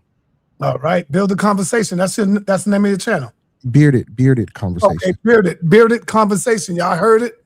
And head your ass on over there. Let's get it. Peace, brother. Thank you. Thank you, brother. All right. Thank you, my brother Yarah.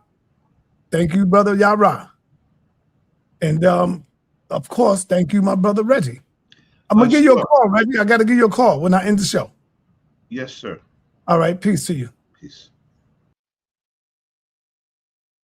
All right, so I'm getting ready to head on over there right now and see how was going on over there. How I was getting it in. How was going down.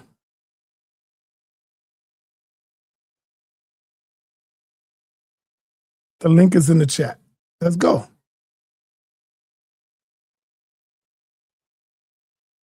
Wants the smoke?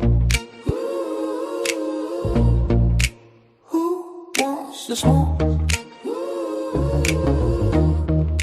Who wants the smoke? Who wants the smoke? You.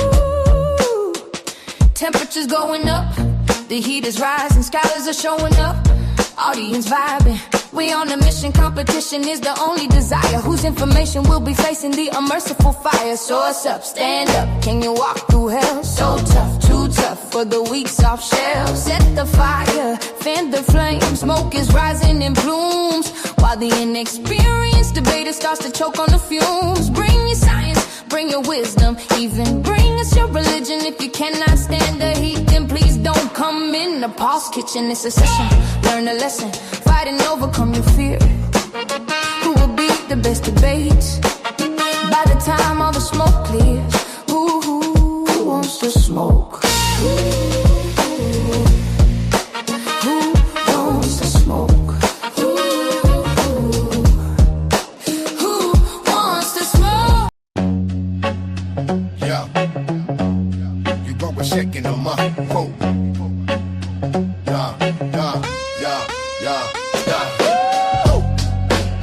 Who wants to smoke? Who wants to smoke? Who wants to smoke? Who wants to smoke?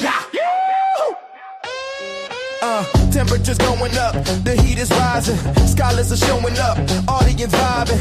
We on a mission, competition is the only desire. Whose information will be facing the unmerciful fire? So what's up, stand up, can you walk through hell? So tough, too tough for the weak soft shell. Set the fire, fan the flame, smoke is rising in plumes, while the inexperienced debater starts to choke.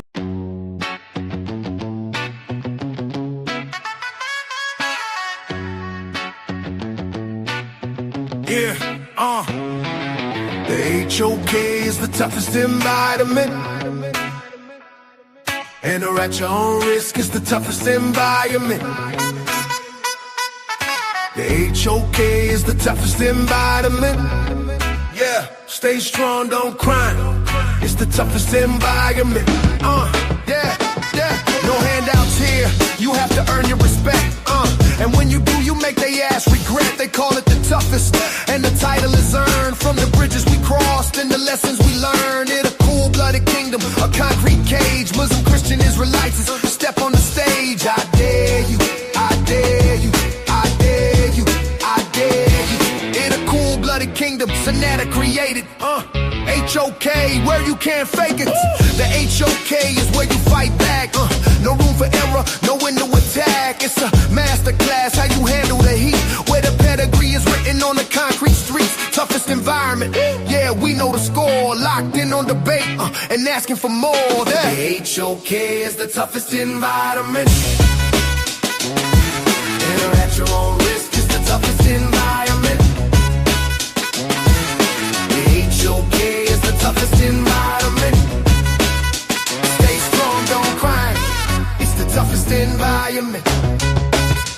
Yeah.